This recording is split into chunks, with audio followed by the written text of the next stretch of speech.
Somebody call a doctor because bad medicine is back. That's Diamond Dave Damone. This is the Appleton Oak. I'm Mason Quinn. Folks, today we're getting back to season 3 of Bridgerton. This is episode 7.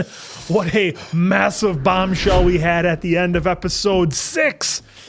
Somebody found something out about Penelope. I'll just leave it at that. You all know what happened. Potentially.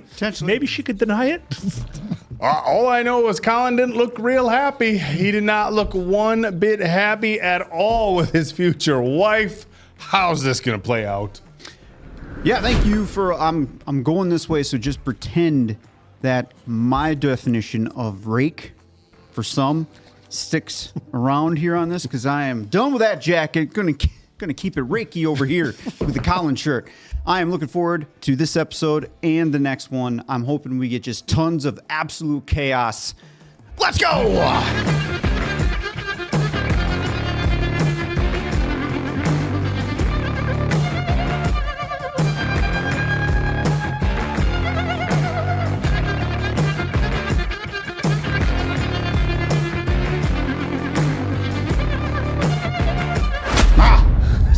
You. Do not try to deny it. I heard you. To think, I ran after you because I was worried about you, that your carriage driver had abducted you to this part of town, when in truth, you knew exactly what you were doing because it was you who printed Tonight. Not for tonight's edition. Oh, but every other one. Is it who has been Lady Whistledown all along? No, deny. Except for tonight. He's got tears in his eyes, too. I'm saying deny for their love. You've told me all of the things you have written about me and my family. Oh, please. I knew something was wrong. Ah, shit. Tell them the truth now. I blamed myself, as if I was undeserving of your love. I will never forgive you. Shit. Well, you know, Did I say he was going to be? Did I not say he was going to be pissed? Those and are heartbroken. Those are passionate words, and in the heat of the moment, he's just angry. Let him have a breather. Just have, you know. Well, in fairness. Wow. Tell me more. What were you going to say in fairness? The things that were written about Colin didn't seem as bad as what his reaction to it was. Dearest gentle reader, that revealing my true identity would stifle me. I fear no reproach, as now you know I write to you from one of the most reputable houses in Mayfair. Certainly no house is perfect, though there are some that purport to be. Well, there's going to be a double dirt sheet drop. It is known that Lady Violet Bridgerton praises love matches above all else. Oh, But what are we does doing love here? excuse why several of her children have had rather rushed engagements? Perhaps the family confuses love with lust. I mean, Potato. Has one ever wondered why so many? This author certainly has. Perhaps because a few of them may be of dubious parentage. whoa. Talking about Violet like that? We already have it, Mrs. Wilson. No. Another whistle. Yeah, let's Gregory, go. let me see it. The proper Scandal. The proper whistle down. Oh, thank goodness. Dearest gentle There it is. I like it. It seems someone has been impersonating me. This author is not interested in judging what one does out of desperation, but gossip as I might, and I cannot tolerate a lie. What a shot of Lady D. Cressida Cowper, this author is not. Surely she would have reported on the great debt Lord Blackburn refused to repay to Lord Sampson this week. And the fact that Mrs. Newham unceremoniously dismissed her maid yesterday for the simple act of asking for a day off. The true Lady Whistledown is always paying attention, something that I believe Miss Cowper should try to do a little more. Does this mean Cressida's not getting paid? Here until Aunt Joanna arrives to collect you. Oh. Until then, you are not to leave this room. They were sending her to Wales, weren't they? Is that where they were? Cressida just bringing more shame to the family. But we all know Cressida still kind of pulling for didn't her. even I write still that. feel bad for her. She felt like she was forced into this. Well, Yep. maybe depending on how you look at it, maybe really forced. She but saw it as her way out.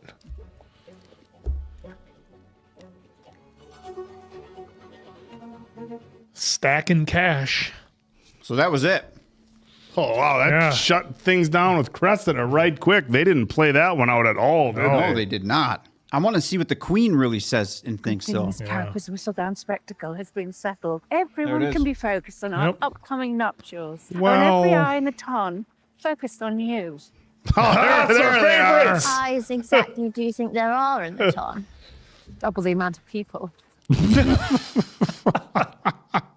Look at the husbands. You know, They're since we sad. got engaged, Prudence has not called me a blinkard or a dunderhead or an answerine fool once. I Answerine? think I'm clever. I am saying there's something wrong with her. Whenever I try to grasp her hand these days, she does not swat it away with near the same dust. Most elaborate wedding breakfast Mayfair has yet to see. It will be our triumph, Penelope. You're not excited? Uh-oh. Excuse me, Lord. Yeah, I was going to say, let's get a chat in. Yeah. Wasn't sure if she was going to kind of ignore, to kind of keep face, or... There's a particularly good issue. Perhaps I should read it then. I could use a distraction. Good day. Might I have a moment? I will be reading this over there. Over there. Benedict. I never thought I would say this, but I'm so glad to see you printing again. Eloise, he knows. Only followed me last night. How was his condition? Oh, He's furious. not Tomorrow good. Not this good. week He will still have me, but I doubt he'll even speak to me. Eloise has got to come in the clutch. I cannot help you with this, Ben. I'm Or so not. grateful for everything you've done for me, but already I feel a mutual between you and Colin. Perhaps I always have been. That is not true. You are the truest friend I have ever known, Elf. It's torture not being by your side this season. Oh, well, you're on your own on this one? No way. I don't believe that. She's on her own, Diamond Dave. Nope. Ugh. She's not Nope. getting involved. Eloise is going to come in clutch after she sees how much pain Colin is in. Do you think it possible for me to acquire an audience with the Queen this week? I cannot recommend that you speak with Her Majesty about Francesca and Lord Kilmartin just now. She is not pleased that Whistledown has eluded her once more. I should have approached her at the ball when we had the chance. We are always trying with all our might, but the weight of the world cannot always be upon our shoulders. You do not sound like yourself. Well, just had a bit of an argument with my brother. Perhaps I can convince Her Majesty. That is not necessary. Something you and your brother have in common is a very kind urge to constantly help others. But I hope you know that my care for you is not contingent on your aid. I am here for you, Agatha, even when there are no unmarried children left to help. That means a great deal to me. I think Lady D needed to hear that, even though she knew. Well, she Still had nice a to hear. pretty rough last episode. Jeez, this architecture is just so crazy. It's like it never gets old, like seeing these houses. How long have you known? Oh, shit. Oh, almost made it upstairs. I had been trying to make her tell you. You should have told me yourself. You should have told me you were in love with my best friend before you tripped into the drawing room engaged. I did not know until last year, and I was too broken-hearted to speak of it. You do remember their arguments, right, Colin? And then I thought, why break your heart as well? Her sheet has been fair this year, certainly sharp and biting, but she has not written anything withering. Are you forgetting what she wrote about me at the start of the season? Of course, that was not so good. Have you already forgiven her? But I want to. Do you think you can? Well, he said never, but clearly he's reconsidering. I think you should consider yourself uncommonly lucky you have never been in love. oh, that sounds like Oh, Colin He's is. still, he's he's still shutting not it down. He's just emotional. He's just gotta, let's walk it off. Just take a walk. That solves all the problems. Not You all of never them. just sit and stew on a walk and get more angry. No way. No, The country air out there. That's different out there. In here for the wedding breakfast. Do you think Speaking it's too of, small? How many people are we inviting? Well, let me show you how we'll lay it out. is this too small? Well, I get it party-wise, maybe, but My mother was curious about our not seeing each other recently, and I did not want to arouse suspicions. Are you going to call off the wedding? I am a man of honor. Perhaps that was another part of your planned entrapment. Oh, he pumped the brakes. What will this marriage be? That depends. I noticed there was no whistle down this morning. Are you going to stop publishing? I do not know. Let's just have a conversation. Tell him. a little communication. That's all we need. Yeah, we and the could- good news is they're still Let us getting get through this married, wedding, so we got a and then we'll lifetime to decide work what this marriage will out. be. Wow. Let's get through the wedding and then decide what it'll be. I shall see if our young people require refreshments for this rather long tour. Too. It's good to see Mr. Bridgerton here today. Yes. An engaged couple should want to spend time together before their wedding, should they not? I assure you, Lady Bridgerton, I do not know the reason. I do not either. Oh, look at that face. It's like he's going to prison. Wow. Sir, you had a caller while you were out. She left a note. Thank you. Please, let me explain. Tilly. Tilly. That's it. Let me explain. Oh, well, that happened quick. I had meant to speak to you about my situation with Paul first privately. What is the situation exactly? We hang out. Mr. Suarez and I have a relationship not unlike the one I share with you. Mr. Suarez also likes to be intimate with men. Kind of gathered that. He thought perhaps the two of you shared a moment. I have known men like Mr. Suarez, but I myself have never felt tempted before. Are you tempted by every woman you meet? This world of ours, as far as we know it, spans thousands of miles. And yet we are all bred to believe that the only persons worth conversing with are the 1,000 or so who inhabit a few square miles around Grosvenor Square. We preen and we promenade. Promenade. We play by all the rules. And rarely do we question the meaning of any of it. Oh, Lady Tilly doesn't follow any of the rules. Not no need anymore. for it. Not anymore. There is so much in society that is unnatural. But a feeling between two people is the most natural thing in the world. If you did not feel anything with Mr. Suarez, then let us, you and I, continue on our own. But you should know, my staff are very discreet. She knows how to play the game. Sounds like an invitation to a party. Leaving him hanging like that. She knows how to play the game. He didn't look like he had written it off either. Well, the hand shot was actually interesting where they showed his hands being a little nervous. Yeah. So I think he was thinking about it a little Lord bit. Anderson has come to call. Anderson! Shout out Ken Anderson. He won't ever watch this, but He might.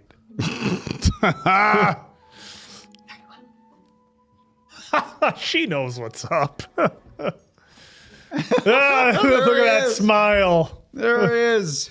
Lady Bridgerton, it is good to see you. You as well, Lord Anderson. Would you like some cake, tea? Oh, I would be delighted.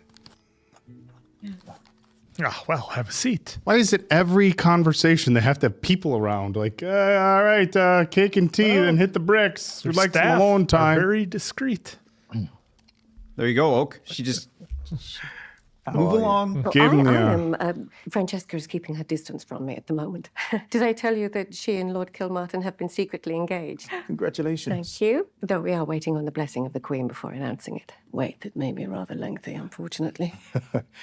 Aristotle says, patience is bitter, but its fruit is sweet. Oh. Control yourself, Violet. Violet is. Oh, wow. Garden Once Francesca is and Lord blooming. Kilmartin's affairs are in order, do you think perhaps the two of us could explore something together?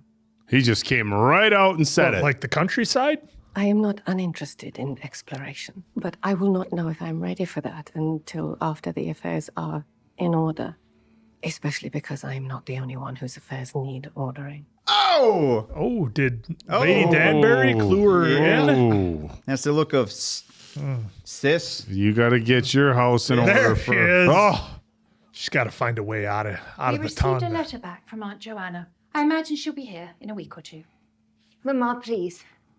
look at that room. Those dresses. There is nothing I can do. Father has threatened to send me to the countryside as well if I intervene. I did tell you to avoid that Bridgerton girl. Oh. Yeah. Why did we have to write such cruel things about the Bridgertons, Mama? The Bridgertons so often feature in Whistledown that it would have been strange not to mention them. Didn't hurt. Bringing them down. Oh, somebody's got a grudge. Perhaps I was wrong to turn on Eloise. She is the one person who's ever shown me true friendship. And where is she to comfort you now? Oh. In this world, it is every person for themselves, Jesus. especially amongst women. Well, that's a great attitude to have. Well, that's understandable considering the times, that line, but everything else. But to just ditch your friends and turn your back on them, if it gives you a one-up. We realise it is tradition to drink, but I believe if the stag gets too drunk the night before its wedding, it runs the risk of being shot. I do not think any of us can keep up with you tonight. I thought you were not much of a drinker, Lord Kilmartin. No, I am not. But in my defence, your mother does not like me. Lord Kilmartin, our mother adores you. Our mother also has an obsession with great love stories. Frankly, you might consider doing something foolish. Throw rocks at Francesca's window tonight. No. I shall need some time to think about it. I think perhaps I shall go home as well. I am spent. I shall see you tomorrow, bright and early.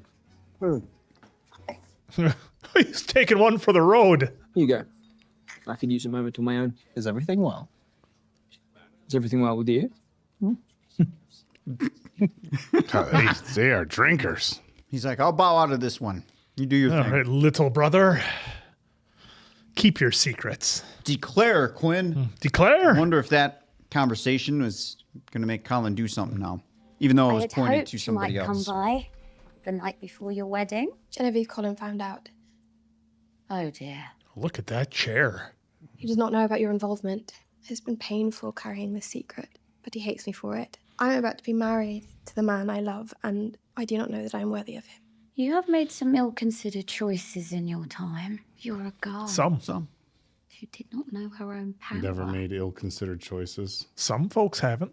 There's no going back to the past. Can't go back. All one can do is be true to one's choices and look forward. Can't make your future with my past. That's not quite how it went. Close enough. Season 2. Yeah, it's a hell of a line. But I tried giving it up before we found out, and I felt like I was losing a part of myself. There's no such thing as true love. There is without no- first no true love. embracing your true self. Happy wedding Eve. That's what I'm saying. The good news is they got a whole life to figure this out. It'll be fine. What is Bridgerton? I can't imagine that they're going to end it on a sad note between these two. Right. That'd be a bold choice. It'll be totally fine. Colin will come around. She'll find her way. Is he going to be bold? Oh, shit. Oh, no. What are the odds? No, in fact, do not answer that. It is clear I found you in the midst of some secret dealings. I do not wish to know. And what secret dealings have I found you in the midst of? All alone the night before our wedding? Oh, good call out. After all the secrets you have kept, all of the things you have written over the years, all of the damage you have done. You're right. I realise how much damage I have done, and I am so sorry for it. Come on, Colin. It wasn't that bad. When you wrote about Eloise, I was trying to protect her. I realise now how misguided I was. and when you wrote about Miss Thompson, I thought I was protecting you. then you should have told me. It is clear you do not, after what you have written about me this year. What were you thinking then? I was thinking that I simply wanted the Colin I know back. Not this stoic man you returned as, acting as if you care for no one and need nothing. But now, with the confidence you've helped me find this year, I'm finally able to. So then you do not need Whistledown anymore. Dude, well, about that. Do you know what is most humiliating? I let you talk so much about my journal as if I were to be this great writer, when all this time you have been a published writer, renowned across Mayfair. Oh.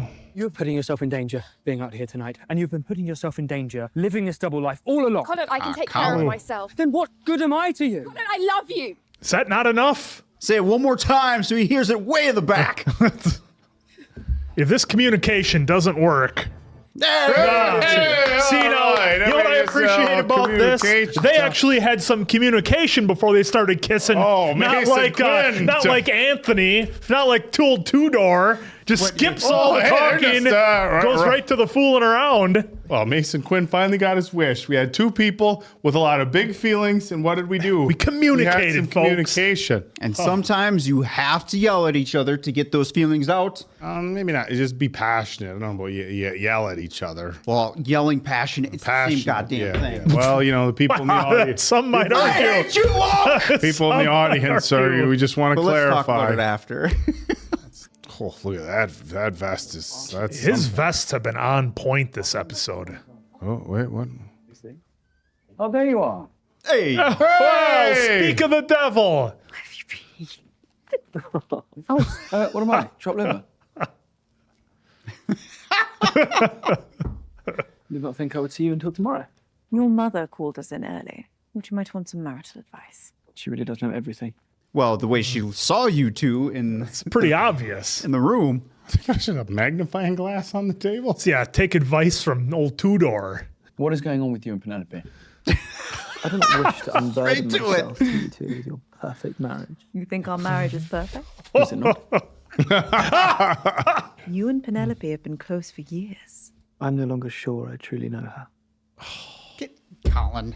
You I were understand, fine but come on. 2 minutes ago. Well, Every one of us has secrets or have made mistakes once or twice in our lives. Does whatever new information you have learned truly negate all that? and there it is. Does it really make a difference, Does your Colin? mistake define your entire relationship? Right, there you go. There's levels Marriage of takes trust. hard work, but it See? is work that is worth it. And there we have it. You are wearisome tonight.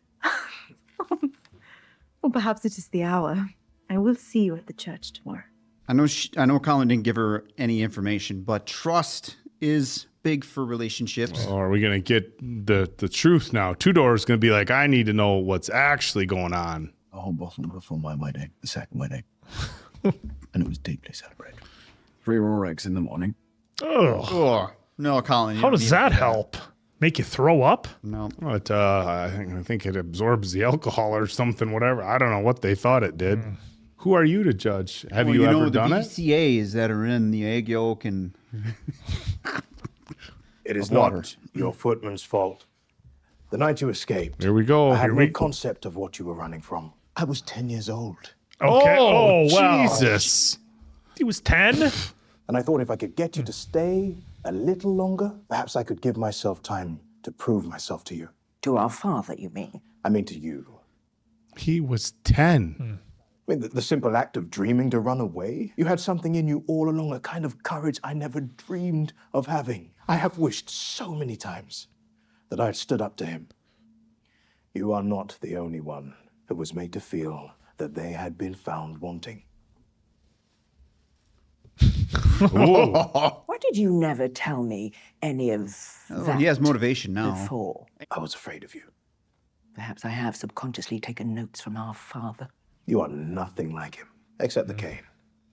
I suppose you got all the good joints in the family. Any joy I am after, I deeply hope you are a large part of. I do need to speak to the footman. They need to mind the visitors.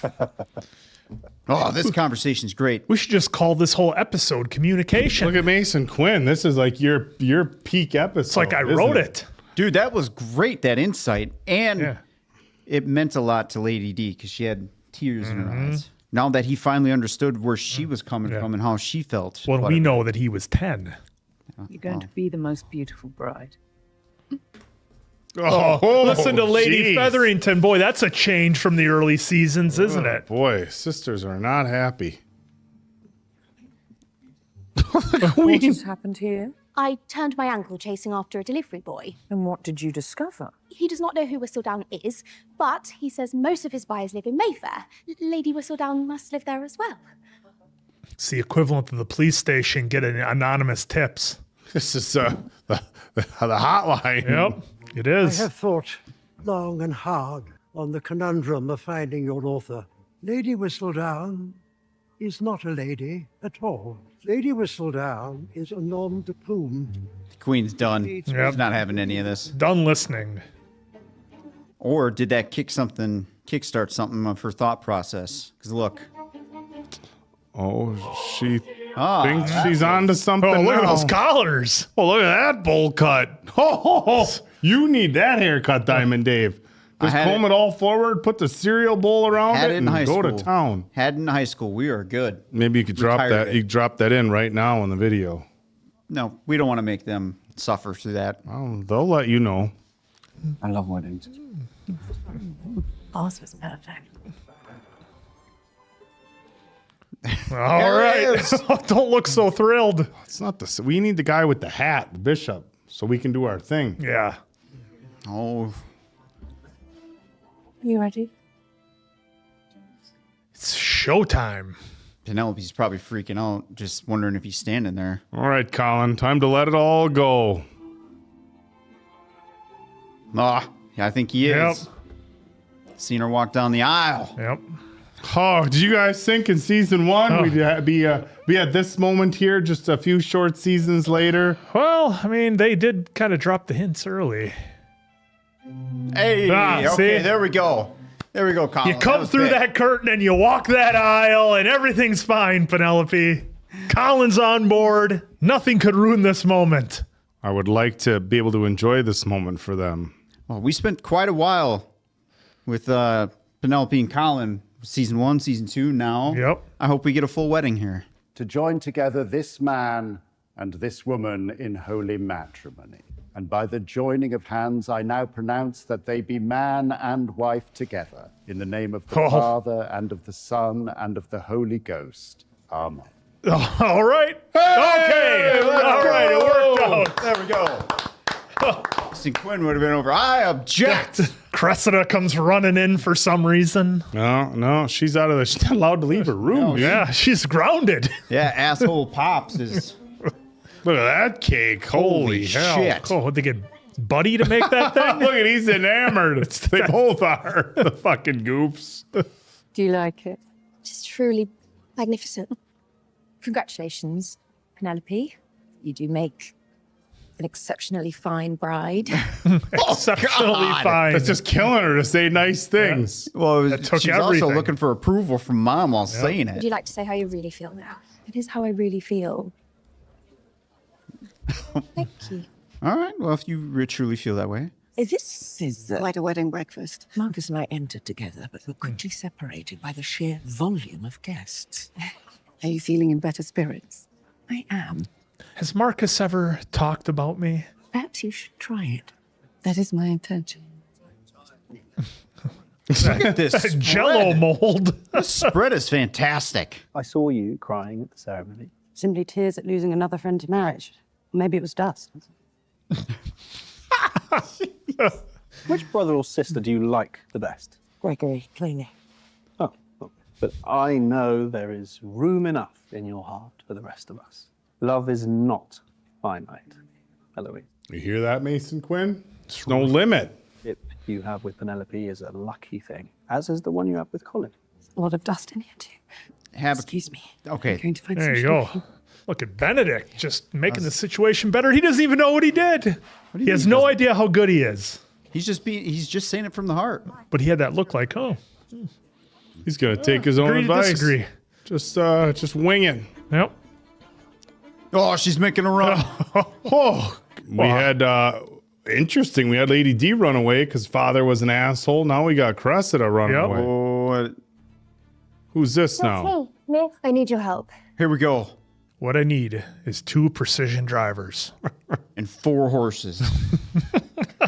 You drift a carriage? When was your last letter from Edwina? There was one waiting when we returned. She writes that her new husband, Prince isn't only Vigilante? a leader, but has cultivated in her a love for the outdoors. She has even been riding with him. You cannot imagine how charming our town in India is. It has been so long since I have ridden there. I should like to see it.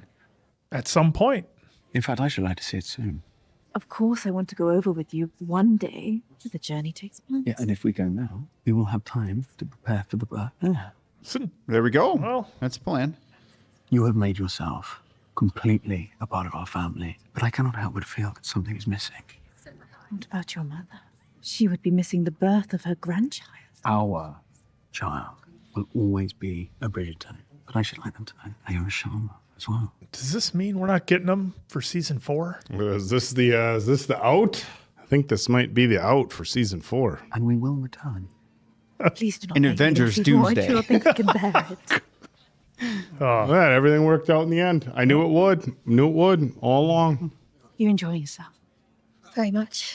Though it is all a little overwhelming. Weddings are never for the bride and groom, even when things are well between the couple. That is so true. Thank you for allowing me to work it out for myself. Well, this wedding couldn't plan itself. I've not had time to meddle. I know you will resolve it. The important part is that you're married now. And he's loaded. I guess never change, Lady. No, Lady Featherington never changes. Oh, God. Hey, Did we- remember me? I'm your wife. Could we get away from here? I have spent so long Get your clinging spray to walls like bottle this. ready. I do not wish to do that any longer. I do not think I have it in me to greet any more guests.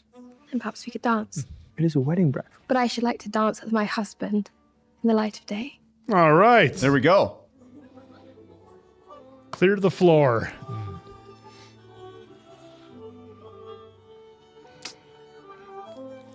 Look at our two guys. Whenever they're on screen, I can't help but watch them. One thing they do good in this series is try to match the music with a moment. Oh, nice shot. No one's there. Just them two.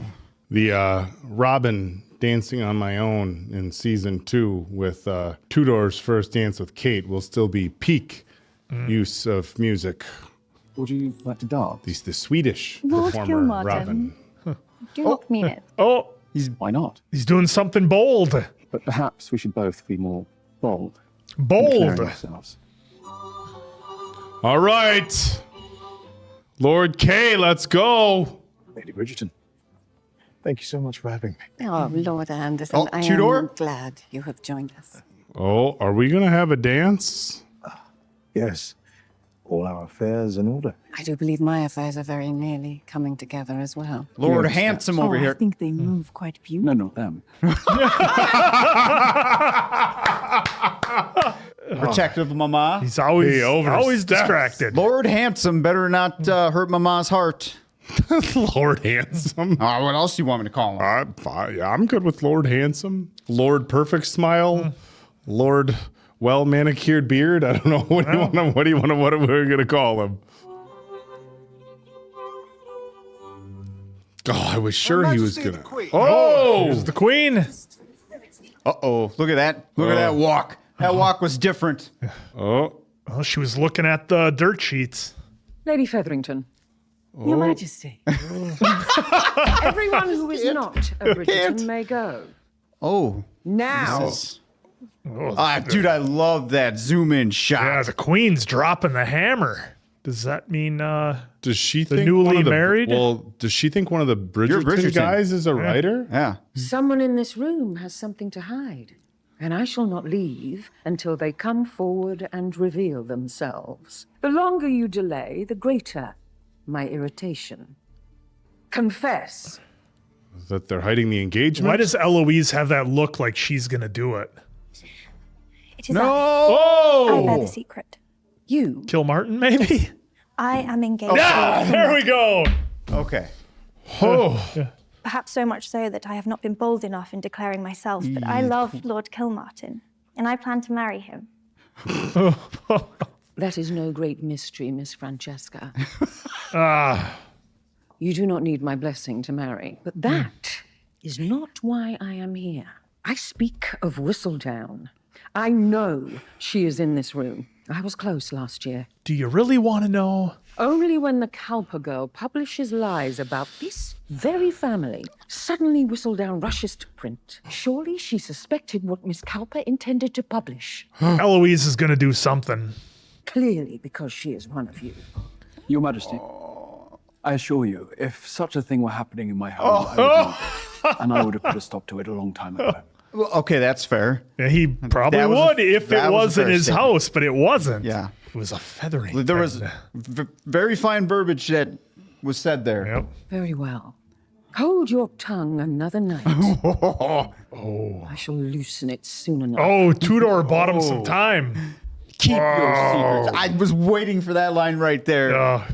Oh, Colin. Now I see. Now that just brought it all back to Colin. Yeah, Colin looks like he's going to go throw up. Oh. Throw up. He's well, pissed. and they noticed Colin running out of the room, too.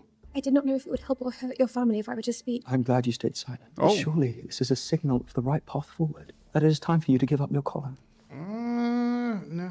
She will find you, eventually. And as long as you are Whistledown, forever, this lie will hang over all of us. Do you know what it is like to have nowhere in the world you can truly be yourself? You cannot possibly know because you are not a woman. You have the choice to be any kind of person you wish to be, while the only choice women have is to conceal the parts of ourselves the world will not accept. Tell him. Tell him. Whistledown. Let's go. Look at that. There's your answer. I cannot accept that. Well, then. Well, you're married We're now. at an impasse. You'll have to grow to accept it. I shall sleep on the sofa tonight. I will find our carriage. See, he's thinking worst case scenario with the queen right now. That's how I'm taking that. Yeah, the queen can crush their family if she wants. Penelope was not wrong in anything will she be all said right. there, by the way. It will.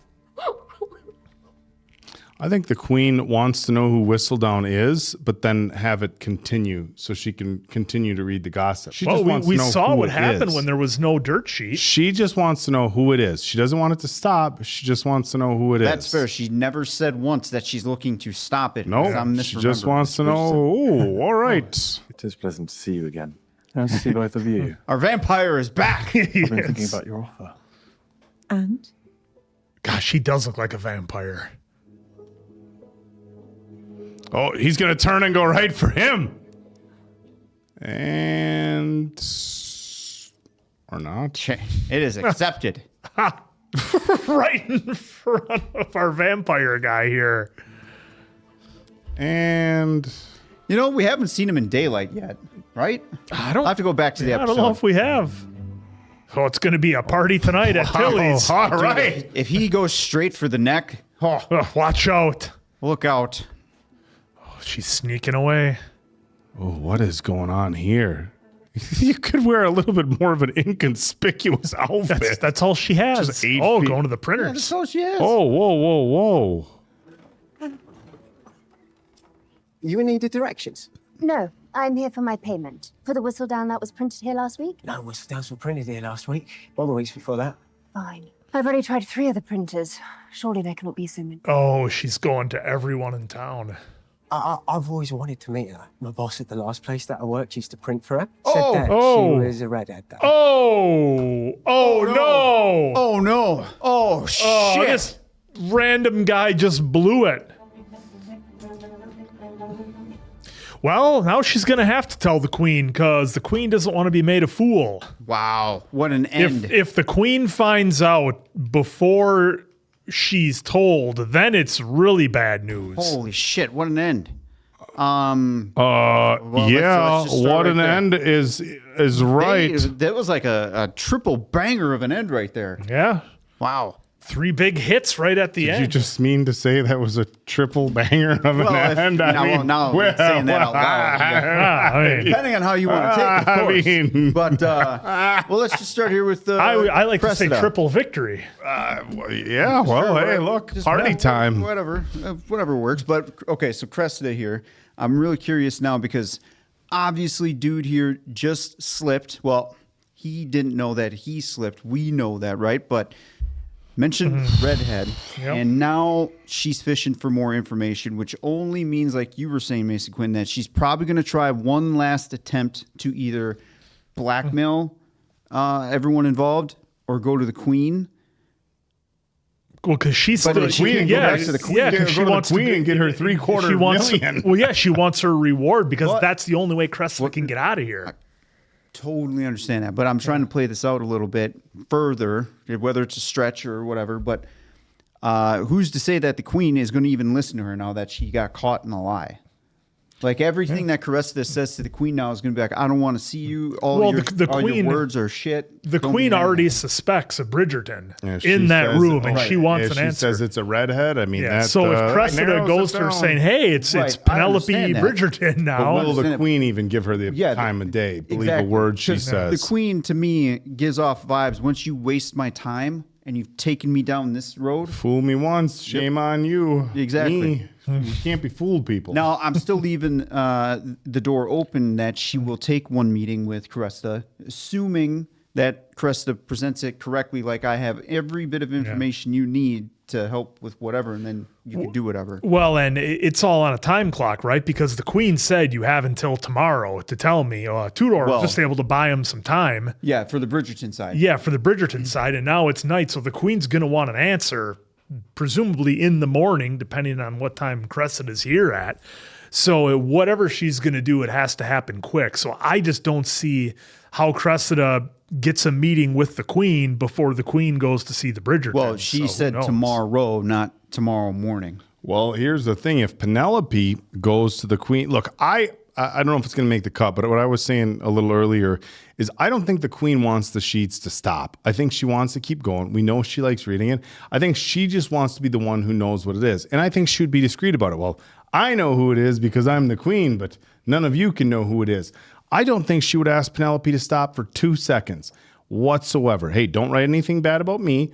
and keep doing what you're doing. So I think if Penelope goes to the queen and says, hey, it's Has a me. private meeting with and her. then Cressida runs up and is like, I know. Queen's gonna be like, well, I already know who it is. Well, right, because Hit the it's bricks, worse. Miss Culper. It's worse for Penelope, I think, that the Bridgerton family outside of Eloise and Colin know it's her rather than just the queen knowing. Because to your point, if the queen knows, okay, so what? That's fine. The dirt sheets continue and everything is fine. Let's take a step backwards to Queen Charlotte, okay?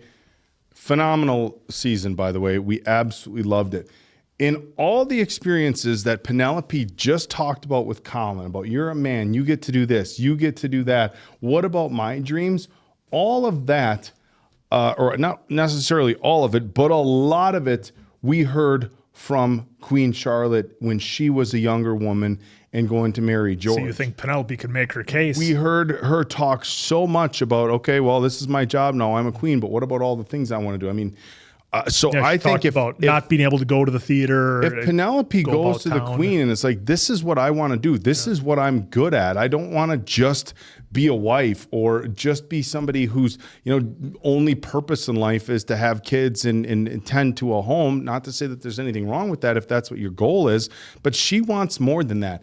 And if anybody could understand that, given what we saw in Queen Charlotte, I think it would be the queen. And I think the best option here for Penelope is to tell the queen it was her, explain to her why she does it, why she's so passionate about it, because I think the queen can relate. But if Cressida gets to it first, and then it's like, oh, I gave you the opportunity, and I was in the room with you, and you didn't say anything, I think she's in a bad spot if Cressida goes first and busts her out. a I think if race she goes against the clock. I think if she goes and admits it, I think you get the queen and says, okay, thank you for your honesty. Now it's going to be our little secret. Go back to the printing Our little press. secret. Continue. Our little secret. Go back to the printing press and give me another issue stat. That's what I predict. Yeah.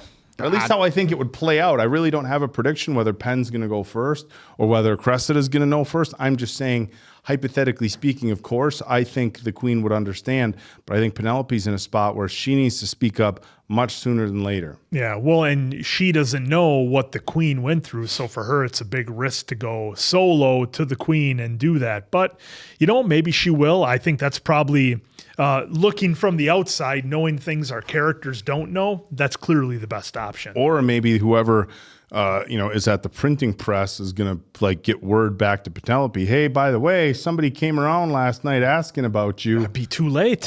You better fess up now. Well, I do think something's going to force either Queen to come back or Penelope to do something. I feel like that was a good tee up for something, obviously, right? Because Cressida, that kid, and then Penelope, almost like there was that just one little tiny split second where it looked like she was going to say something, but then Francesca came out. But I'm just kind of curious where the queen's head is at, because she's getting more irritated and pissed off the more time goes on, and she does not want her time wasted. So I don't know if I'm not ruling your theory out, but I just need a little bit more to get the understanding. If that were to happen, why? There has to be a little bit more, but I do want to. The why, as in why Penelope would go tell her by her own, no. or why would the queen want her to keep writing if she does come out saying? Well, I think it goes to what Oak was saying. Everything we saw in Queen Charlotte about what the queen went through. I think she'll empathize with Penelope. Right. I just want to see it though, and for me to be really sold. I hope if that's the case, we get the queen saying it, and not just. Great, keep doing what you're doing. Well, I think everybody the whole town loves the dirt sheets, including the queen loves the dirt sheets. And even the people that get written about, everybody. Hold on one second. Now that you brought that up, she loves the dirt sheets. Now but granted it was said to Lady D in Queen Charlotte about the jousting. We saw the queen in Bridgerton get excited and also upset at some Lady Dub stuff. Mm-hmm. So again, I'm kind of curious, why wouldn't she want to shut it down more so than keep it alive. Well, because then she has the ultimate power. But at the same time, I do see where you're coming from. She was bummed. Yeah, remember when it got there shut wasn't down? an issue. She was trying to find stuff bummed. to do. Yeah, she's she like, was bummed. She's But like trying new hobbies. This sucks. I'm just wondering then, yeah, she was bummed, 100%. So I'm just curious now, wouldn't that take a lot of excitement away, knowing who the person is? Well, but the thrill was never really who's the writer. Like all the people in the ton, they don't care who Lady Whistledown is. They just care what's being said. Yeah, but there's a difference though. Of the queen, who has no idea who it is, who can influence said person to write whatever now, where Penelope had zero influence on what she wanted. Oh, to write. I see what you're saying. You wonder if Penelope knows that it's the queen, is the queen going to tell Penelope like, oh, you should write about this, or you should? Yeah, write you're about that. reversing. Yeah, Yeah, The perhaps. Yeah, the queen starts dictating what Whistledown That's is going where to I'm say. kind of- Or maybe, my look, headspace maybe is at. Penelope, look, let's go down that road for a second. Maybe Penelope says, look, I know you're the queen, but I want to write about what I want to write about. And the queen says, okay, touche. On that same note, I kind of want to switch gears just because we have it paused here with her talking to Colin. I'm waiting for Colin to be like, you know what? Let me take a step back for a second. This is why I'm enamored with you and why I love you, is because you are a strong person who knows what she wants and is willing to chase your own pursuits instead of just being I guess that's the duty of a wife. Like, there has to be part of him who, that's what he admires about her, and that's what he drew him to her, and now he's asking her to stop being who she is. Like, these are all the things I love about you. Now that we're married, stop doing those that's things. true, but he also wants her to stop because of all the drama that would come to the family and everything with the queen. He sees this as her way out to get out of that. Yeah, and I know some folks. I mean, it might be 50-50 with what you're saying, but I think it's more he doesn't want any harm to come of her doing it. Right. So that's kind of where last week, where some folks were mentioning where we were coming off from. A very small amount got the vibe that we were saying, oh yeah, Penelope needs to give up her dreams. When if you go back and see it, we were just saying in the position that they're in, for her to get Colin, and assuming Colin never found out, which she did in the last episode, where she basically gave it up, came back, but then Colin found out. We were hoping that their love would still continue because, as I was saying, he finds out, he's going to be extremely pissed, which now this episode happened, that backed that up. So now in this case, now that we got a little bit more further into the story and got to hear Penelope say that, we never wished in the last episode either that she had to give it up. We never even mentioned that. We were just saying for the benefit of their love, especially for a man that she's been chasing after a couple years now, she probably would have to do that in order to not piss off Colin like this. But now seeing in this episode, and that speech that she just gave, which she's 100% right, especially for the women in that time. Oh yeah, I mean that's been highlighted from season 1 with Eloise. I mean, Eloise has basically been yelling it in every episode that she's in. I mean, you'd have to be living under a rock to not be able to understand where Penelope's coming from when she's saying that. It's literally been a theme of the whole show. With the whole woman's with basically they're not allowed to pursue whatever dreams and interests they may have, or they're expected to do certain things, where Colin can literally just go off and travel the world and do whatever he wants on a moment's notice. Well, here's an interesting thing that I think they're setting up, and I'm really curious to see whether they go down this storyline, because Colin's talked about the difficulty he's had writing, right? But he's had all these adventures. And, I mentioned in a previous episode, well, Penelope could write Colin's stories for him. But if she does that, those are going to be Colin Bridgerton's stories and Colin Bridgerton's great writing and stuff like that, unless he just said, hey, these are my experiences brought to paper by my wife. But I don't think she wants to be a ghostwriter for him, because I think one of the things she enjoys as Lady Whistledown is, regardless of whether somebody knows whether it's her or not, people realize that this is a woman doing this articulate writing, telling these great stories. And I think if she ghostwrites for Colin, she loses her identity, because it's just people praising what a great writer Colin is. And so I'm curious whether they're going to do that and what angle they could take with that. I mean, you could do something like she's the author of these great stories based on his adventures. Like, he goes on these adventures and she writes stories, truthful or embellished, based on his adventures. And now you have a female action or travel author or something like that. Well, is there? But they've touched on that story. Colin having trouble writing, trying to do it himself, and even here we saw a little bit almost like I don't want to say jealousy, but he's definitely, I think, intimidated by her writing skills and how good she is at what she does. I just don't think for 2 seconds that she's willing to put pen to paper for his experiences and have him be like, oh, these are the stories of Collard Bridgerton, without her getting credit for it. Well, right, because it's not hers. I mean, look, here's another way to look at it. Is Penelope better than just being a dirt sheet writer? And I say that with 100%. with all respect to what she's doing. Like, is there any reason her and Colin couldn't go on travels together, and then she could write about their travels together, make them into some kind of best-selling book or whatever? 100%. Because then it's her experiences along with his. She's writing about it. And like, look, we have fun with the dirt sheets, but I don't think it's a stretch to say that she's, what would the word be?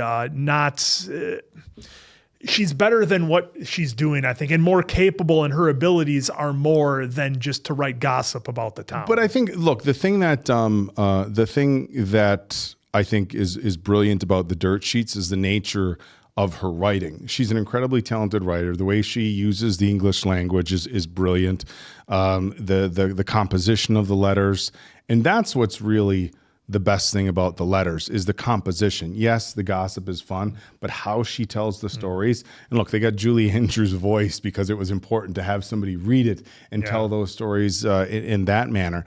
But I think you're absolutely right. I think her true talent is writing, and whether she writes about adventures, whether she writes family stories or gossip or whatever, she's an incredibly talented writer, and I think she could do any sort of writing and be incredibly successful. She could step away from the dirt sheets. She needs to be bold. And look, she could do anything, and I think she would be wildly successful. And whether they explore that or whether she stays as Lady Whistledown, look, I would be sorely disappointed if this show abandoned the dirt sheets. Like, look, I want to see nothing but happiness and success for Penelope, and if that meant writing the dirt sheets and some sort of adventure travels, great.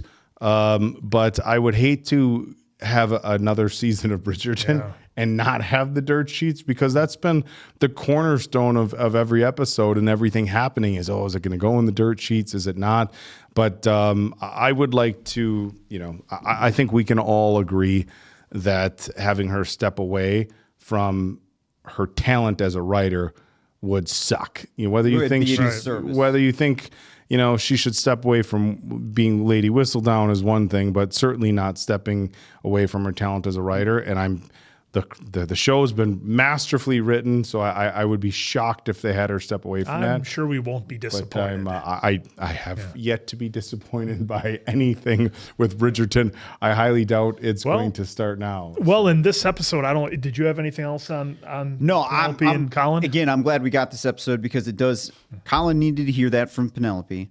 Penelope, it seems like she had that kind of stored in for just a minute, which I'm glad she let it all out here on Colin, so that way he can, whether he accepted it at that moment or not, at least now he can stew on it a little bit to maybe get a better understanding of where she's coming from and why. And it was great to finally hear her say, I am Whistledown, like the way she delivered it there. So really dug that scene, and I'm hoping the best for Penelope, for her situation with the writing. And then I can't imagine Colin's going to be there for the writing purposes here, that they're going to have Colin be too pissed off by the end of it, because we all here wanted all of us relationship, the marriage to finally happen, and it did. But it's very interesting that it got ruined. Well, yeah, kind of for them in that moment, probably ruined by the Queen just showing up. Threat. So I really dug how they wrote that, and the actors and actresses all in that scene did phenomenal. And the way that Tudor was kind of teeing that up too. I think you're right. I think maybe she gave Tudor the slightest bit right there of an olive branch, she'd be like, all right, I'll give you one more day. Yeah. And then that was kind of it. But it was cool.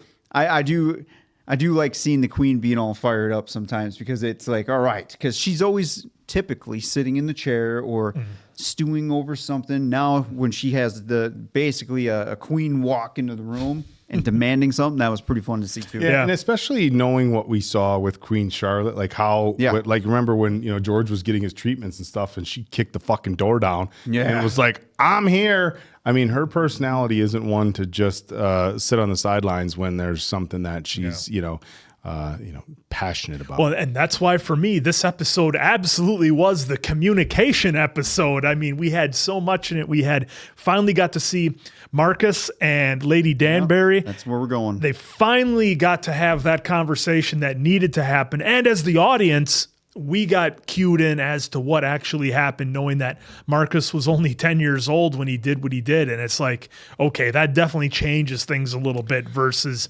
him being a little bit older. He doesn't know what he's seen. And he explained it. I didn't want you to run away. And, he was just as scared as she was. And they came to a really great understanding. And I'm glad that it didn't take long. I'm glad it didn't get drug out. They had the conversation. They came to an agreement, saw each other's point of view, and it worked out. Yeah, look, I thought them saying that he was 10 when he did this, it sets him up to be able to say, hey, look, I was 10. Because you look back at a 10-year-old and you're like, yeah, he's not, said it right there. He's not making grown-up decisions, right? Yeah. He's just, and he had no, full awareness of concept of what she was running from. Of what you were running from. Yep. But on the flip side, for her, it was like what she had to endure. I still understand her being angry at him all these years. I think it would be easy for some viewers to be like, well, he was 10. How could you be mad at him? It's like, okay, but look what she had to put up with. Right. And look, 10 is old enough to where it's like a very high level, right from wrong, right? But did she ever sit down with him and say, hey, look, this is what I'm going through. This is what my future is going to look like if I don't get out of here. This is why I'm doing what I'm doing. Probably not. So I think you can very clearly see both sides, which I think is another brilliant point of the writing. Again, the fact that he said he's 10, you can't put too much weight on his shoulders anymore, especially saying like he was afraid of the father too. Like this wasn't just like, because you don't know in these situations whether the dad, because of the time, just heavily favored the son, and the daughter was just property that he had to marry off to somebody for a good pairing. But they told us here.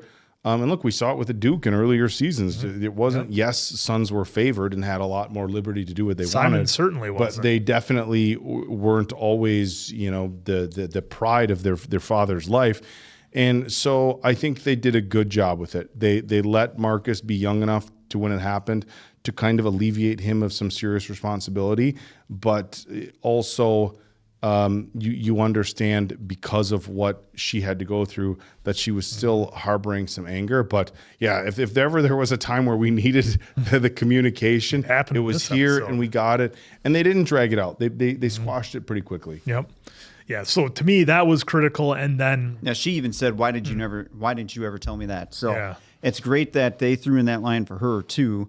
But I'm glad they caught us up on the ages, because when you're first told that as a first-time viewer, you're thinking, oh, well, yeah, well, was he 16? Yeah. Was he 20? Yeah, he's older and did something to benefit himself here a little bit more, and then that's kind of the ripple effect. But now that we got the actual right, it's because the age where he basically laid out right here.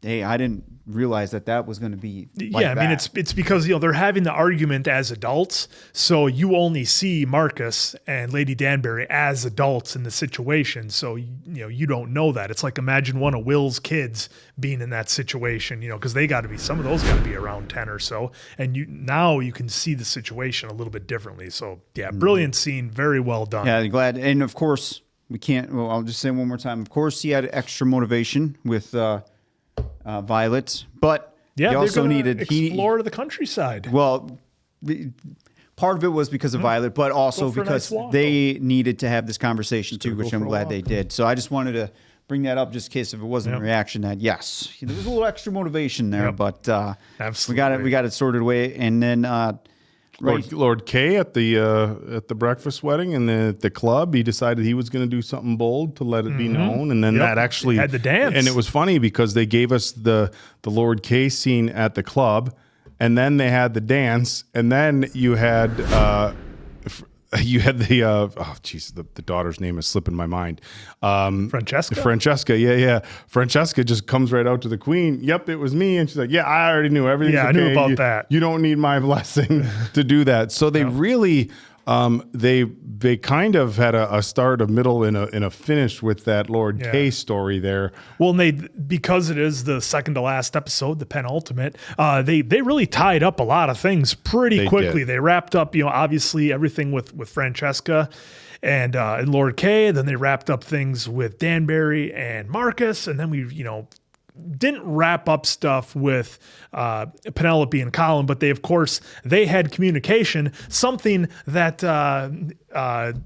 Colin's older brother should maybe take some notes on and maybe talk things out a little bit. So Mason Quinn doesn't have to get his spray bottle out because he just want to go ahead and have party time instead of talking. See how things get solved. Penelope and Colin solved this thing in like an episode and a half, and it took Anthony Tudor an entire season. Nothing is solved. Did you not see? Do you not remember what just happened in the end here? It's basically solved. It's on its way we there. know where things are going. It's not going to be drug communication between Kate. Yeah, I think you're misremembering on some stuff. Mason Quinn Anthony couldn't decide which sister he wanted to be with. First, he was going to do his duty. Then he was going to follow his heart. Then he wasn't. Nonetheless, that's last season. We'll leave the past in the past. Speaking of older Bridgerton brothers and doing their duty, we had Benedict say, to watch that you know what? Yeah, we do. Folks, the gentleman that he's with, Paul, looks like he could be in a 90s vampire film. I mean, look at that. We got the picture up right now. Look at that face. He looks like he could be a vampire. Well, you guys haven't seen stuff. Have not. You've seen True Blood. You're waiting for the fangs to come out. Is that the crossover everybody's waiting for? A Bridgerton vampire crossover? I mean, if you told somebody this scene was about a vampire, you're like, oh, okay, I see what's happening. Tilly is the one who led this unsuspecting guy to the house, and now here's the Lord Vampire of the house about to do his thing. Like, you can totally see it by the image right here. Oh, yeah. I mean, we kind of had some stories like that in Interview with the Vampire. We had Lestat was with Louis, and Lestat also had, I forget her name, but the blonde love interest that he was with on occasion. But look, in any regard, I think after the scenes well. After we saw Benedict's reaction to the art parties, earlier on in the series, you kind of saw that wasn't anything that bothered him, seeing men with men and everybody just kind of partying. But it doesn't indicate as to whether that would be something he'd be into, or just he's like, hey, we don't judge. He's an artist, free spirit. But in the last episode when him and Paul were having those conversations, there was a little bit of chemistry. And again, you don't know if it's a situation where he's just being cool with it, like, hey, you're hitting on me, that's fine, that's cool, or if he was into it. Now, of course, we find out in this episode he's into it. He's like, you know what? As long as we're going to get together and party and everybody's consenting adults, then hey, look, more power to you. Yeah, when he was having the conversation with Tilly, and I know you caught it, Diamond Dave, they showed the camera shot of Benedict kind of like rubbing his hands together a little bit, giving the indication, he's maybe a little bit nervous or whatever. So I thought that's how it came off to me, as nervousness. That's how I thought too, a little nervous, a little apprehensive, whatever, words you want to use. But I thought that was done really well. And then it made sense when he showed up that everything kind of went the way it did. So yeah, fair play to everyone involved. It's like things worked out. And I think it's, this whole situation is made more interesting because it's not just a situation where you have three adults. It's a situation where, everybody's partying with everybody in this particular situation, like, look, folks, we've all been there, right? Where you're like at a bar and you're just hanging out with your friends and there's a couple across the bar and they're kind of looking at you too long. And then they buy you a drink and then they ask if you want to hang out later. And you have to be like, okay, hang out later by like the two of us are hanging out with your lady friend, or the two of us are hanging out with your lady friend, and together, and you don't know how that situation's going to play out. And the only way to like you got to have like actual communication. Gotta have communication. Right? Some of us. We've all been there, and I think I don't know how you could say all. I've never been there. Have you ever been there? I've never been there. We've never been there. That's two out of three of us. We've all been there. And I think had Tilly comment down below, let us know. We've all been there. 66.6% of us haven't been there. I think Lady T at the original dinner party had just communicated with Benedict. Well, she talked about that. Well, yeah, but she's like, I should have. basically Hey, said that. look, if you. And look, I'm going to put this one on her because, like, you're involved. Oh, come have dinner with my friend Paul and then go hang out with him. Just be blindsided by what's going on. He doesn't know what's Hey, going on. So I think had we had a little bit better communication right from the get-go, we wouldn't have had the sort of the scene play out that played out at the end of the last episode. But now, as Mason Quinn liked to point out, this was the communication episode. It We got definitely Benedict, was. and I appreciated that Benedict got together with Lady T and had a conversation where, look, Paul wasn't there at the time, so they could have an honest conversation. She said, look, if you're not into it, we'll keep doing our thing as long as you're cool with it, knowing that I'm kind of doing my own thing. Hey, I've been Similar married. relationship with And Paul. she's been pretty open from the get-go. Like, I'm not looking for anything serious. Yeah, I've I don't been there, think she's kind of done told that. any lies. Maybe No. she might not have said some things right away, Little but omission, no lies. but- Yeah, look, that I detected in or certain remembered. circumstances,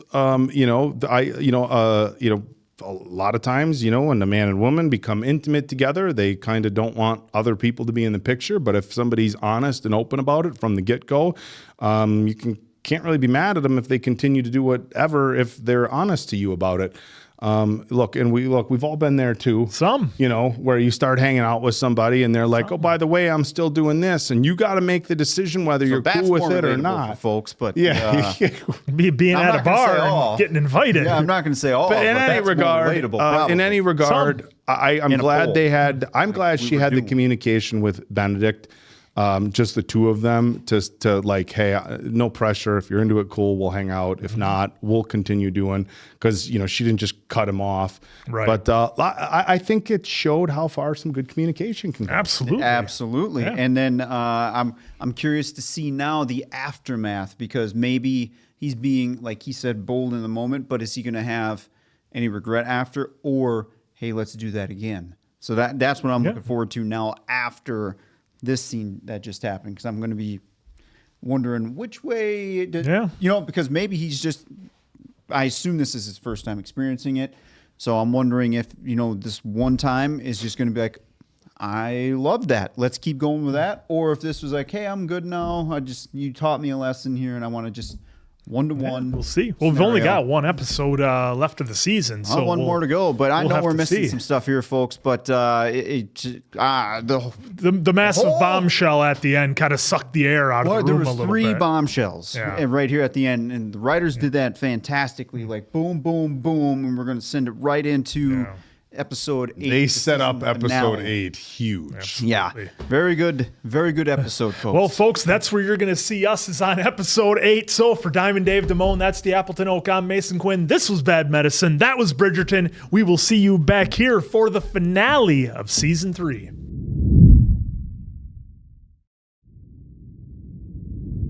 Oh, wow. Come out of the lies. Slept on the couch for his wedding night. Good morning. Getting Did you up that early and getting dressed up like that, like every day. Having to put all that shit on. I am off to Bridgerton House for breakfast. But my mother is coming. I'll give you and your mother some privacy. You do not have to leave. I wish to. He'll get over it. He'll be just fine. Mum, you have a visitor in the drawing room. Serve her tea. I'm not yet ready. It's not who you think. Is it going to be Cressida trying to blackmail her, or is it going to be Eloise? Cressida! Shit. I trust you had a happy wedding night. What are you doing here? I'm simply paying a visit to the esteemed Lady Whistledown. Blackmail. Fucking looking A. for her escape. Whatever you think you know, you're incorrect. Now I wish for you to leave. Thinking back on everything, it makes perfect sense. No one would ever suspect you, as you are so very forgettable. Oh.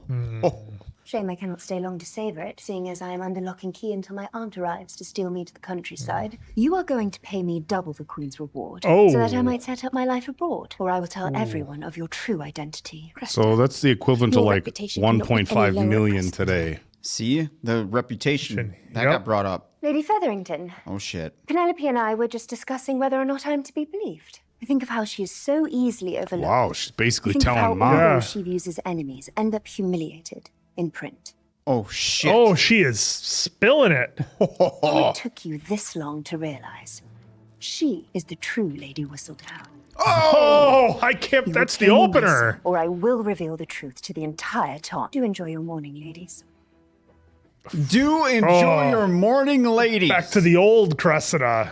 She made a lot of money, but I don't think she made the equivalent of 1.5 million in today's dollars. don't think so. 10,000 Tell me pounds. it is not true. Cressida does not lie. What a fool I have been. Mama. What terrible things you've written about your sisters, about me, about yourself. I have fought with every tool at my disposal to claw us out of ruin time and time again, and yet under my own roof. How could you, Penelope? The backlash that's going to come out of this now. Yeah. Oh. Does your husband know? For a gentleman such as Mr. Bridgerton to know that your actions have Gonna pay off Penelope or Cressida? an annulment even the most sanctimonious bishop would grant. I do not wish to lie anymore. Well, I would forbid it, but clearly my word is not one you choose to follow. Easy, Whoa. Mom. I can't believe Cressida just dropped that bomb right then and there. Right to Lady F. Well, do you want that being a season 3 cliffhanger? Yeah. Her Majesty has been quite forthcoming with accusations of late. The Bridgertons are such favourites of yours. But no, it was no accusation. I am closer to finding Lady Whistledown than ever before. Interesting they're playing chess and having this conversation. Yeah, I like that. And what will you do once you have uncovered her? I assumed she was someone with power in the Tom, but in her latest editions, it has become evident that there is a vulnerability there, a certain grasping to find herself. Is that why you are trying to protect the Bridgertons? I am simply saying, perhaps she is merely trying to stay in the game. A feeling, perhaps, you can relate to. Perhaps a long time ago. Oh, come on now. Don't Dude, be you like that. Fucking cheater. You watched this episode. Cheater Oak over here. Dude, the math wasn't that fucking hard. No, it wasn't. I realize Well, I'm beating people to it. But then the game Liar! would be over. Ah, see? And what fun is What there? fun? Oh, look at Brimsley. He loves it. Glad they they set put it that up in the by right way. showing her how bored, showing us how Without it. bored she was without Yes. it. It's our favorite couples. Do you wish to retreat home, my love? Certainly no one would notice. I, for one, do not wish to go out on a whimper. I would do anything to help you avoid that fate, my sweet. Philippa and I are going to host a ball. There will be Purple and crystal orange? and gold and hundreds of flowers. We can have bugs. And should we discuss a budget? Of course. It should be very, very large. Very large. Look at these poor guys. Are you sure we should be in public? The Queen knows about your engagement. Oh. No, there is no use hiding it any longer. She thinks one of us is Whistledown. And I know well enough as the matriarch of our household that no one is. Well, she is right. Perhaps her nonchalance will convince the Queen that her accusations are incorrect. Now go ahead, eat. All fair points by her and Tudor. Yep. There is still going to be a wedding. Well, of course. John and I are going to apply for a special license so that we can have a simple, small ceremony at home, after which we shall retreat to John's family estate. To avoid any further bluster from the Queen. Oh no, we want a big show.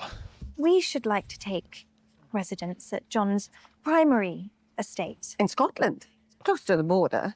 No, the Highlands. That must be at least a fortnight's ride away. Oh, it is why I so enjoy staying there. The distance creates a true sense of peace. Oh. We're losing everybody. You see Violet's face there at the end? At least she had her ice cream. It was vanilla, so I can't imagine it was that great. It had toppings. But as long as you like vanilla, It had that's all that toppings. matters. What's wrong with vanilla ice cream? It's blah. At least I'm real with you folks. You know the family will be fine. Her Majesty accused me of being Whistledown once, and I survived it. Do not let your marriage be the scar. Penelope, what are you doing? I was not expecting to see you till later this afternoon. She knows, Colin, you do not have to hide your ire. Certainly we should not be having this discussion in front of Miss Bridgerton. She knows everything as well. Wonderful. The whole of Mayfair seemed to know before your own mother. Cressida discovered my secret. If she knows, we must prevent her from revealing it. I merely wanted to be honest with you. It is not up to you what we do. Excuse me. It will besmirch our Bridgerton name, the entire family, and I will not stand for anyone blackmailing my wife. Well, that is certainly a relief to hear. No, that is kind, Colin, but I can pay her. You have made that higher sum. Slightly more, if we're being honest. Oh, let's go. Stand corrected, Oh, he's made more.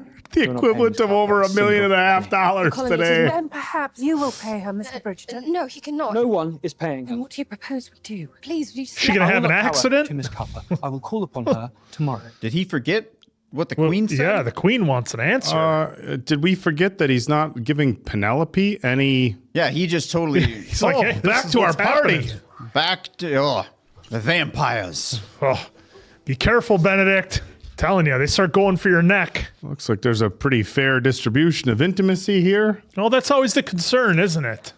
Being fair about the distribution. Yeah, we've all been there. Some. Mr. Bridgerton, I was hoping to have a moment alone with your daughter. you insult me if you think this is not still a respectable household. Mother, leave us. I will give you 5 minutes. Does Mom know what Cressida did? No, because no, she, Yeah, because she went off on her own to try to escape. Your mother does not know about your blackmailing my wife. I no longer trust anyone. You must feel terribly lonely.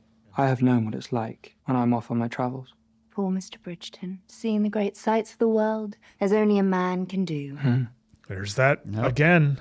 I found myself yearning to hear word from home. It felt as if everyone was busy with their lives without a need for me in them. So I attempted to harden myself into a man with no needs of his own. It is not a path Yeah, he's I would recommend. trying to warn Penelope. I have come for your mercy. I can understand why you might hate Whistledown. Her readers are willing to pay to read about themselves week after week. You sound as if you are jealous of her. No, I'm not. Are you sure about that? There is Whistledown, and then there is Penelope, who has experienced a kind of loneliness surely neither of us can fathom. Her column has reflected the cruelty around her, a cruelty I imagine you have felt too. Well, yes. Oh, this speech is next level. And she did not savage you in her latest column. Do you not see that the Ton, too, will forgive you? And surely your father will welcome you back to London when all this passes. Well, Colin's never met her dad. Yeah. That is the difference between you and me. Yep. You take for granted that you will always have your family's support. We are not the same, Mr. Bridgerton. He was doing good till about then. Ooh. You will not be believed if we say you were lying. I have a printer's apprentice who is willing to corroborate the truth. Reflecting upon the lack of support I shall have in the future, perhaps I am not asking for enough from you.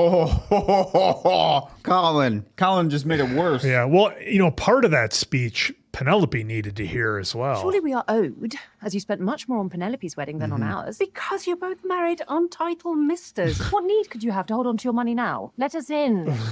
Now is not a good time. I am expecting a visitor. Have no fear, ladies. Kicking out her own daughters. At least my sisters will be content when my actions lead to destruction. Cressida has her reasonable moments. Let us hope today is one. Well, it was not. I'm afraid I have failed. She wants double now. She requires you use your column to restore her reputation. It seems I have made everything worse. You did. Now go tell the Queen, Penelope. Go to the Queen. Have to ask Benedict to sign off on such a large expenditure. You would tell your brother about Penelope's identity. No, I will have to invent some... No, this is all getting way worse. Yeah, until Cressida has too much wine one night and... Oh, this is great. There. Gotta go right She's to the gotta go Queen. tell the Queen now. Has to. Right to the Queen. Right to the top. Right to the Queen. Her Majesty seems as though she will relent on this quest of hers. I am hopeful that she will soon find another distraction. Oh, speaking of which...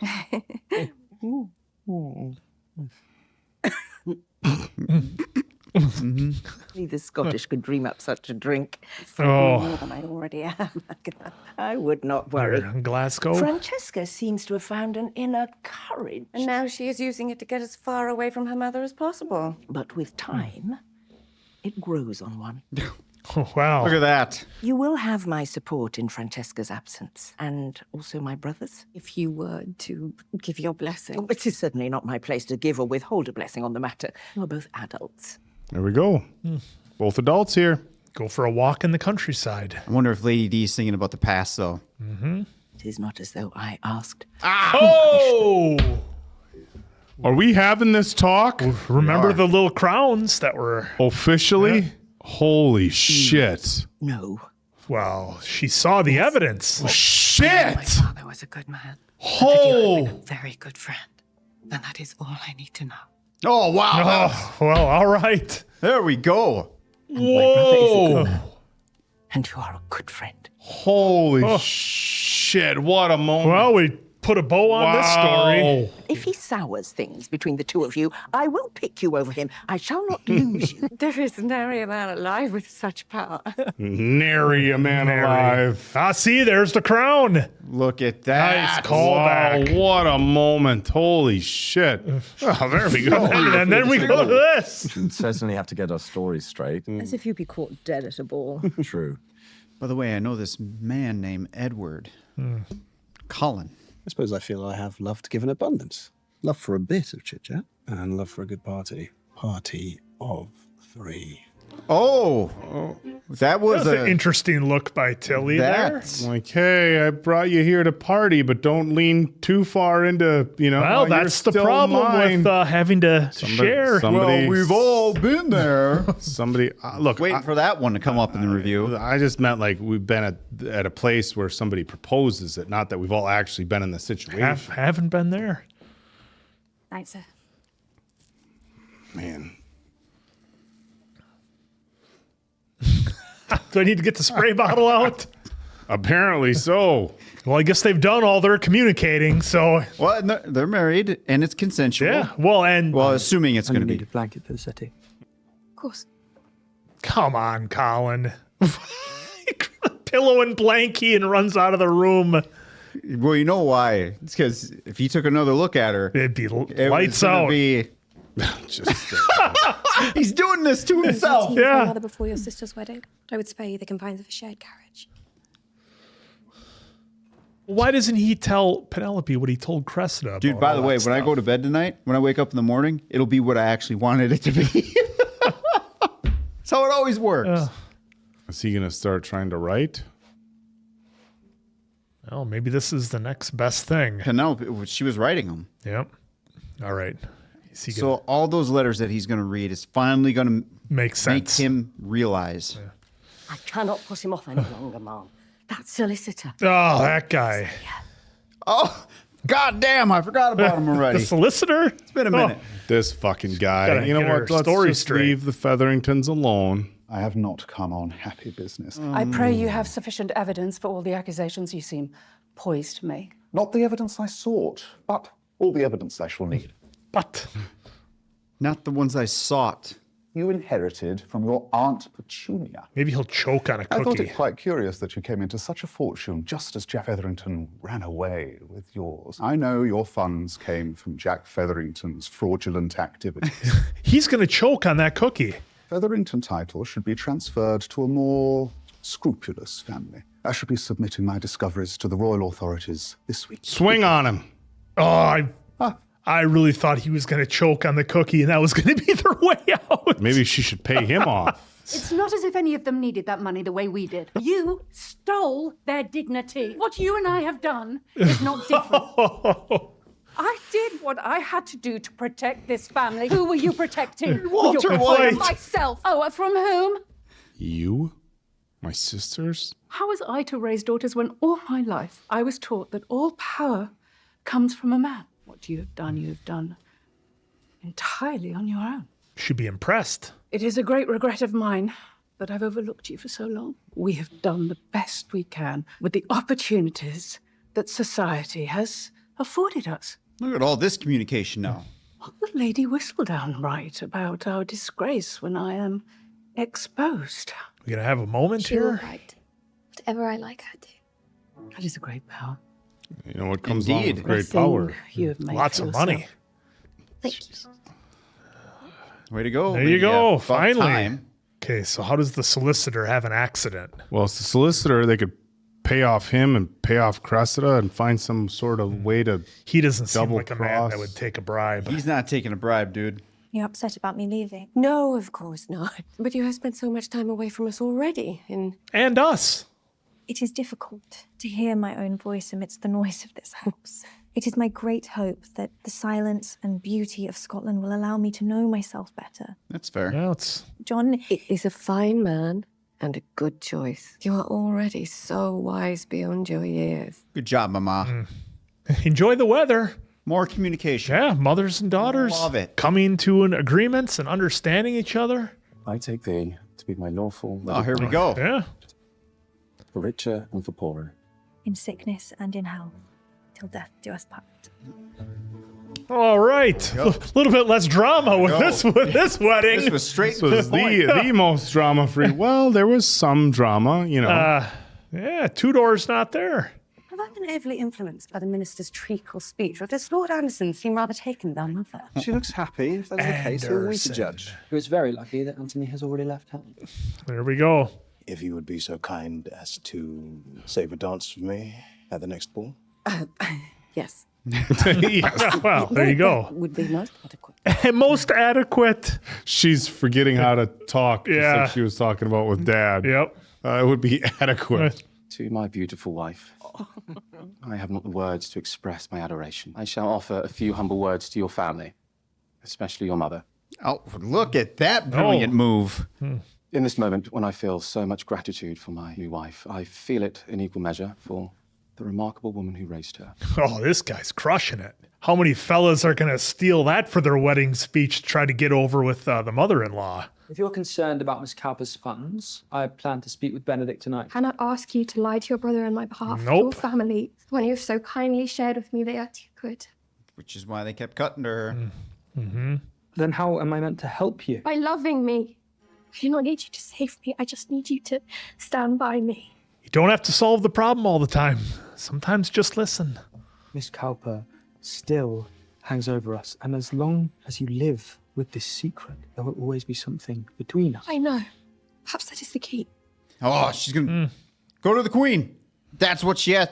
Go to the queen. Oh, never mind. She's writing a here letter. we go. Yeah. The power of the pen. Your Majesty. Oh, for your eyes only. I have received a letter from your wife. We had better sit. No. Oh, here we go. Oh. Stacks upon stacks. Okay, well, she's grabbing the money, so she's still giving it to Cressida then? And just saying, here's some money, get the hell out of here. I think she's got something else planned for that.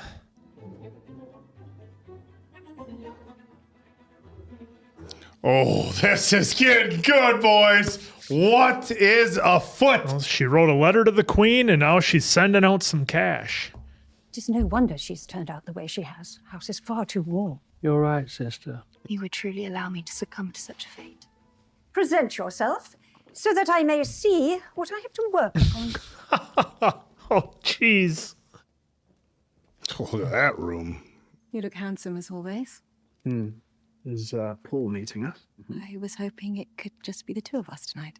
A little bit of jealous? jealousy. With Paul is friendly, and I am finding that I am beginning to care for you, Benedict. You were extraordinary. Oh. It's not you, it's me. There's always a but. Is it because of Paul? No.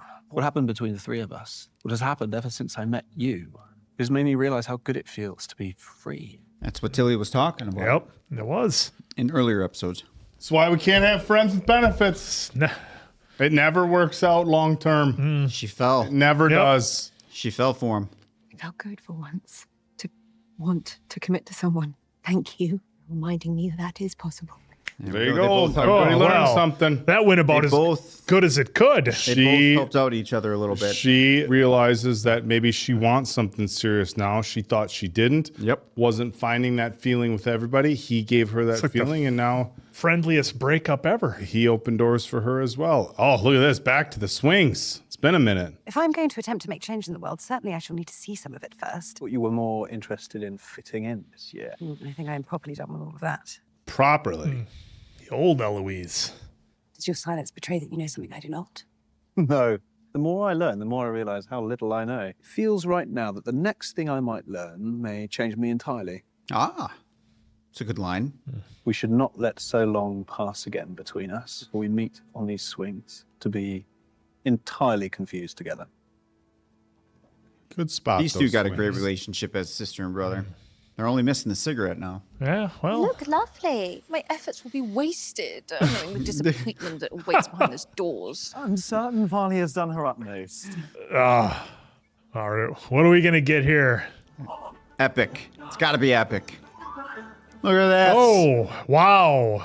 Look at that roof. Holy shit. Well, now we know where Penn's money went. Yeah, that's what it was all for. Thank you. What is the meaning of this? Well, it must have been you. Who paid for all of it? Mama told me she wished for you to have the greatest ball Mayfair has ever seen. Thank you. Let Mama have the shine here a little bit. Yep. Well, we still got to see what that letter was to the Queen. They are dragging it out, boys. Oh, look at this guy's hair in the middle. Missed it. Okay, that's Prince. Well, and you know who else was promised to dance at this very ball was Violet. Ah, that's correct. And Marcus got to have their dance.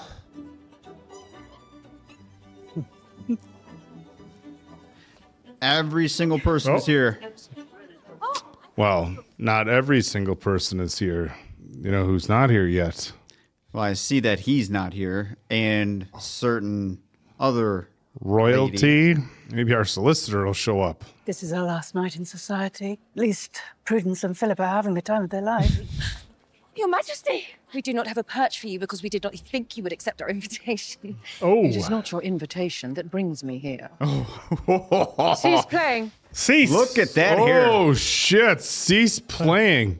As a result of my tireless search, placing her in an impossible situation, I received a letter from Lady Whistledown.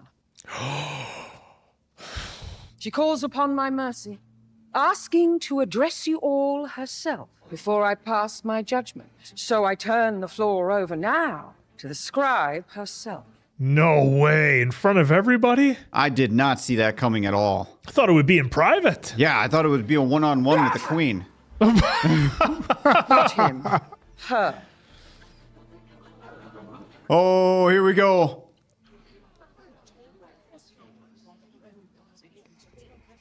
Lady D. Danbury.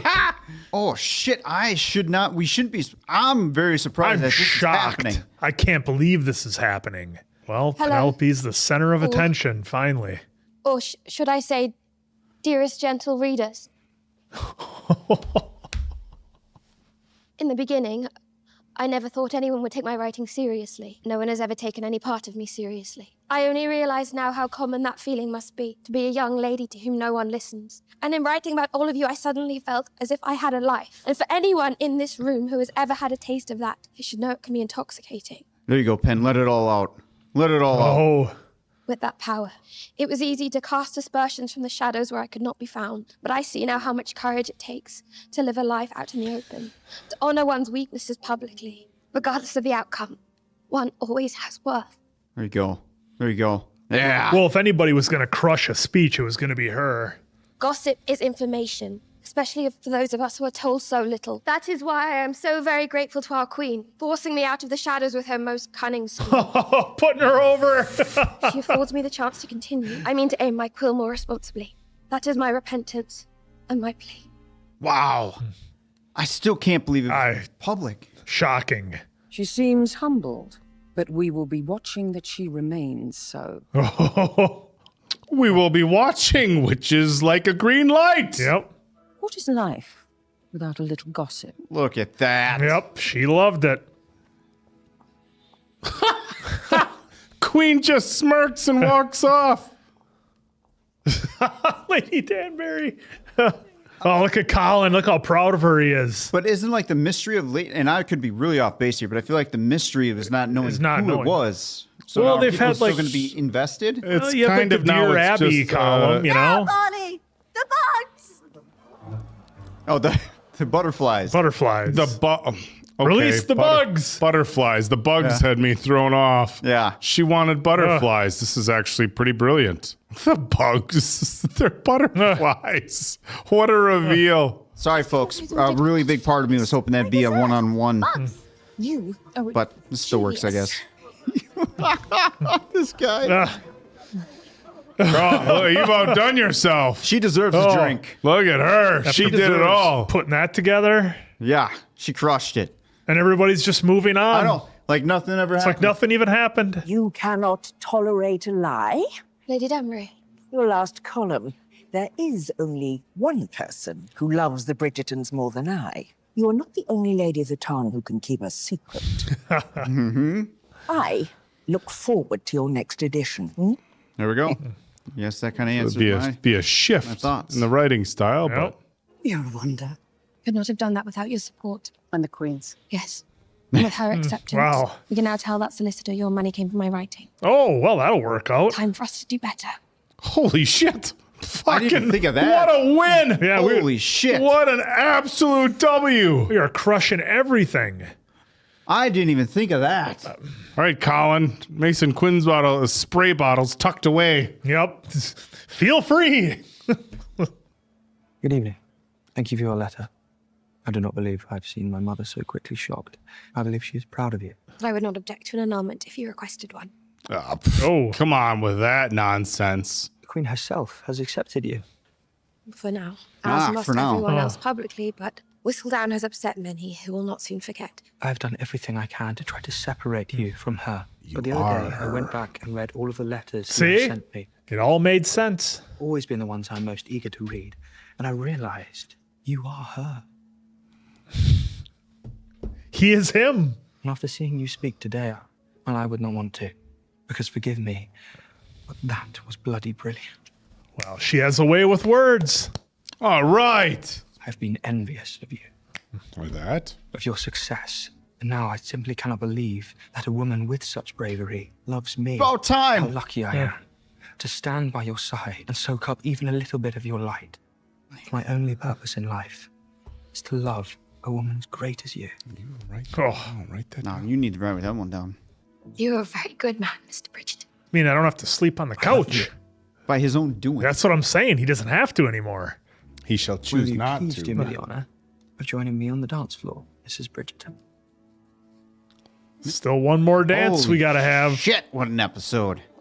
There it is. That's the one we were waiting for. Do not break her heart, Mr. Handsome. You know that now that I'm thinking about it, why would anyone care who it really was outside of the people that she actually talked about? You Yeah, know, well, at I the mean, end, as long as you're lady not was the about. one being written about. But like I said, it's like any kind of gossip column that's out there where the authors are known. For me, I was just holding on to like maybe people really enjoyed the mysterious. And they built us author. up for the people to be upset. So yeah. Because I've come up with a rather brilliant idea. Or a request, rather. Let me accompany you to Scotland. Mama will love the idea of me keeping an eye on you, but in truth, I simply wish to live for a little while outside our tiny bubble. Who's going to be in our next season? I promise you I will give you your space. As long as you stay in your wing of the castle. Living in a proper castle. We? If that does not burden you, my lord. Not at all. That is wonderful news. And thankfully, my cousin has finally arrived to complete our travel party. It gives me great pleasure. Oh, to my introduce- cousin. Michaela Sterling. I caution you. Every sordid detail John has spoken about me is a lie. The truth is power. And you, Miss V? His wife. Francesca. Bridgerton. Kilmartin. Kilmartin is my name. A pleasure to make your acquaintance. Dearest gentle reader, I find myself suddenly at a loss for words.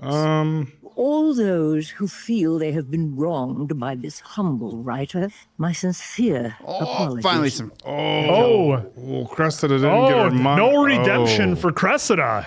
Oh, no redemption for Cressida at all. And Eloise is leaving us. I will miss you. Only until next year. Hmm. Do you think Mama would ever Till next let me miss her season. masquerade ball? I suppose not. I will be there, hiding out behind a mask. I shall join you in your hiding place then. Okay, there you go. Okay, she will be back. I'll be back. Eloise will return. In Doomsday. It is time now to look toward the future, whatever it may bring. This author knows better than to make any predictions about what the future may hold. Future's what you make it. That's right. I want to go back to that scene with Francesca where she first meets the cousin. That was a scene for sure. It has been quite a journey we have taken together, and so it is with a heaviest heart, sentence as Lady Whistledown. And now as Lady Bridgerton. Goodbye. Yes, you are. Oh! They all had kids like the same time. I still cannot fully believe you had a boy, and the heir, no less. Ah! I'm glad we had daughters. I'm certain they will both marry very well. They become a great writer without any need of a husband. Well, it certainly runs in the family. I could not have written my book without the help of Philomena's Auntie Penelope. Oh, there we go. Got his book written. I got almost enough for everyone. Oh.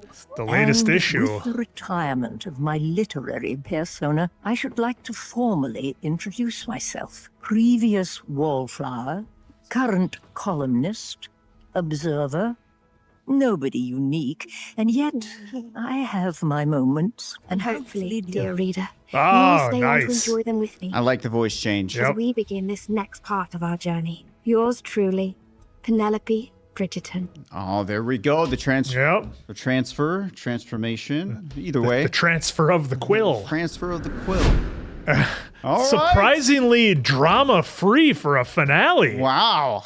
Well, it was just them wrapping up every bit that they could here. Yeah, I mean, everything got wrapped up, and surprisingly quickly for a lot of things. I mean, I know there was a couple of scenes that we wanted to go back to, but I mean, obviously the big one is the reveal with Penelope right in front of everybody, with the getting the okay from the Queen to do all this, and this did not go the way that I thought it was going to. Kind of processing. I mean, I had an expectation. That's on me. Yeah, I'm just so baffled by the reaction of the audience that was there, and I'm not surprised by the Queen's reaction, because that's kind of what we talked about beforehand. I mean, they pretty much laid the groundwork for that pretty early on, so I thought that was not to be expected, or not surprising the way the Queen reacted, but the way everybody else did, I was like, oh, okay, I guess they're cool with it. I mean, now granted, Penelope, if anybody had to craft a speech to come up with something to say she's the one to be able to do it, but then, okay, she gave her speech. The Queen just said she loved a little bit of gossip here and again. Left stage right, I believe it was, on our TV screen, and then they released the bugs and everybody was cool and they just had a dance. It was it's almost like it wasn't the big deal that we had all kind of built up, and maybe that was the intention of it. I don't know, but for something that was so worried about for basically an entire season, it didn't seem to be that big of a deal with the audience, or not the audience, but the audience that was there. So that surprised me. I mean, and I know you talked about, you were surprised by it as well, but for me, that's the biggest thing that had me taken aback in that scene. Yeah, look, what an incredible ending. Not what I expected. I had really thought that the Queen was going to want the papers to continue as kind of her gossip sheets. And I feel like they're going to continue, but it's going to have to be a more toned down version, more like an update on what's going on in society as opposed to the gossip sheets. And I was thinking, after the last episode, I'm like, well, what if Penelope were to write to the Queen and say, hey, like, it's me, but just so you're aware, like, this is what's going on with Cressida. Because if the Queen goes to Cressida and is like, not a word, or hey, like, here's the money you want, be quiet because we're going to keep this a secret. And, of course, at the end, Cressida got no redemption, but I think they set us up to be okay with Cressida not getting redemption because she doubled her price, and then it's like, well, now you have to write nice things about me. And realistically, I think, are we to believe that Cressida wouldn't have continued to hold this over her head? It was basically a double turn from Cressida. Well, in fairness, though, since you just brought that up, would she hold it over her head? No, she's gone. She's taking that money and running. Yeah, until she runs out of money and then needs more. Then she knows where she can come back. We don't know that. She could find some lad who... kind of... At least that's how I would picture it, where She got double the money, which is a lot then. So for the, I looked it up, and I think it was the 5,000 pounds was roughly equivalent to 780,000 US dollars. So then she jacked it up 10. Let's just say for easy math, it was 1.5 million. Now for 20, hey, I want 3 million. Look, in today's day and age, if you were smart with your money, you could, 1.5 or 3 million, you could set yourself up pretty comfortably. Now, if you wanted to live high society, the modern day equivalent of what this was back then, well, in that case, that money could go relatively quick. But I like the direction they went with Cressida. And nope, her story did not end good. Well, and especially with Cressida, by leaving, she's leaving behind her name and everything else. So to your point, Diamond Dave, she can't just marry her way into high society because she wouldn't really have that name anymore if she bails and runs and goes on her own. All she has is the money she's got right then and there, and that's pretty much it. Now, could she marry into a nice, find a nice guy or whatever, who does well? Sure, but not like this, not like she's used to. No, I mean there's a lot of different directions things could have gone with Cressida, but I'm happy with the way they went. Again, having the Queen show up at the ball was definitely interesting, but the Queen kind of gave her nod of approval. And I think everybody else in the ton, while they may continue to gossip, you almost have to feel like they are forced to kind of go along with what the Queen says. If the Queen's like, okay, let's see what you do with your writing. Of course, that was the green light for her to continue moving forward with her writing. But you feel like there's a level of responsibility that Penelope now has to, look, if you're going to say mean things about somebody, they're going to know it was you. If you're going to spread rumors that are unfounded, they're going to know it was you. So that is where it gets tricky. You can write updates now about who's seeing who and who's getting married. You can write updates about what's going on in society, but there's a difference between writing updates and just flat out dirt sheets. And, and the Queen said she wanted some gossip from time to time, and that's why I couldn't see a way for Penelope to essentially go public with what she's saying and keep the writing to have the same juicy gossip that everybody's come to love if she's not going to be anonymous. I think you can have gossip and not have it be damaging. Is it gray area, and is there a fine line, and does it take crafty writing? Absolutely. But as we've learned throughout the course of the entire first 3 seasons, you're going to be hard pressed to find nary a writer better than Penelope Bridgerton, not Featherington. So I think it'll be interesting, but a very powerful scene there with the Queen, and Penelope's speech was great. And look, somebody who's a great writer. As long as they don't have a crippling fear of public speaking, you could generally say is going to be good at presenting a speech. And I'm sure, after writing the letter to the Queen, asking for an audience, Penelope had this well rehearsed and well thought out what she wanted to say. And I think she did a great job. Definitely struck a chord with a lot of the people listening, especially the ladies that were listening in the room. Well, so the way they did this whole reveal, the expectations I was building in my head and playing it out in my head was when the Queen said, that she wanted a court or whatever, right? An audience or whatever. An audience. She said, yeah. In my head, I'm thinking, all right, she's going to go after midway here because I just kept screaming, go to the Queen, go to the Queen. And when she was writing that letter, I was thinking it was going to be the Queen. Mama Bridgerton got it too, so I'm like, okay. Maybe we're going to have some of the Bridgertons there. And then there was going to be this one-on-one between the Queen and Penelope. And the Queen was basically going to give her some speech, whether it be good or bad. This scenario where keep writing or don't keep writing. I thought that was going to be kind of how it went. So again, that expectation set by me is on me, not the show. So I am kind of with you on that. When it comes to the audience, I thought maybe there would have been a bigger reaction from the audience, given some of the drama that's kind of come out of her columns. I mean, those dirt sheets were everything in the ton. They were everything for the ton. But again, I think I said it during the reaction. I'm curious to see if the mystery of not knowing who Lady Dub is, if that's going to affect future writing, because now we know who it is the don't get me wrong. There's still going to be an intrigue to see Colin, right? Because back then, this is like pure entertainment for a lot of folks. So I get that. But part of that, too, is just like, well, now we know who the person is.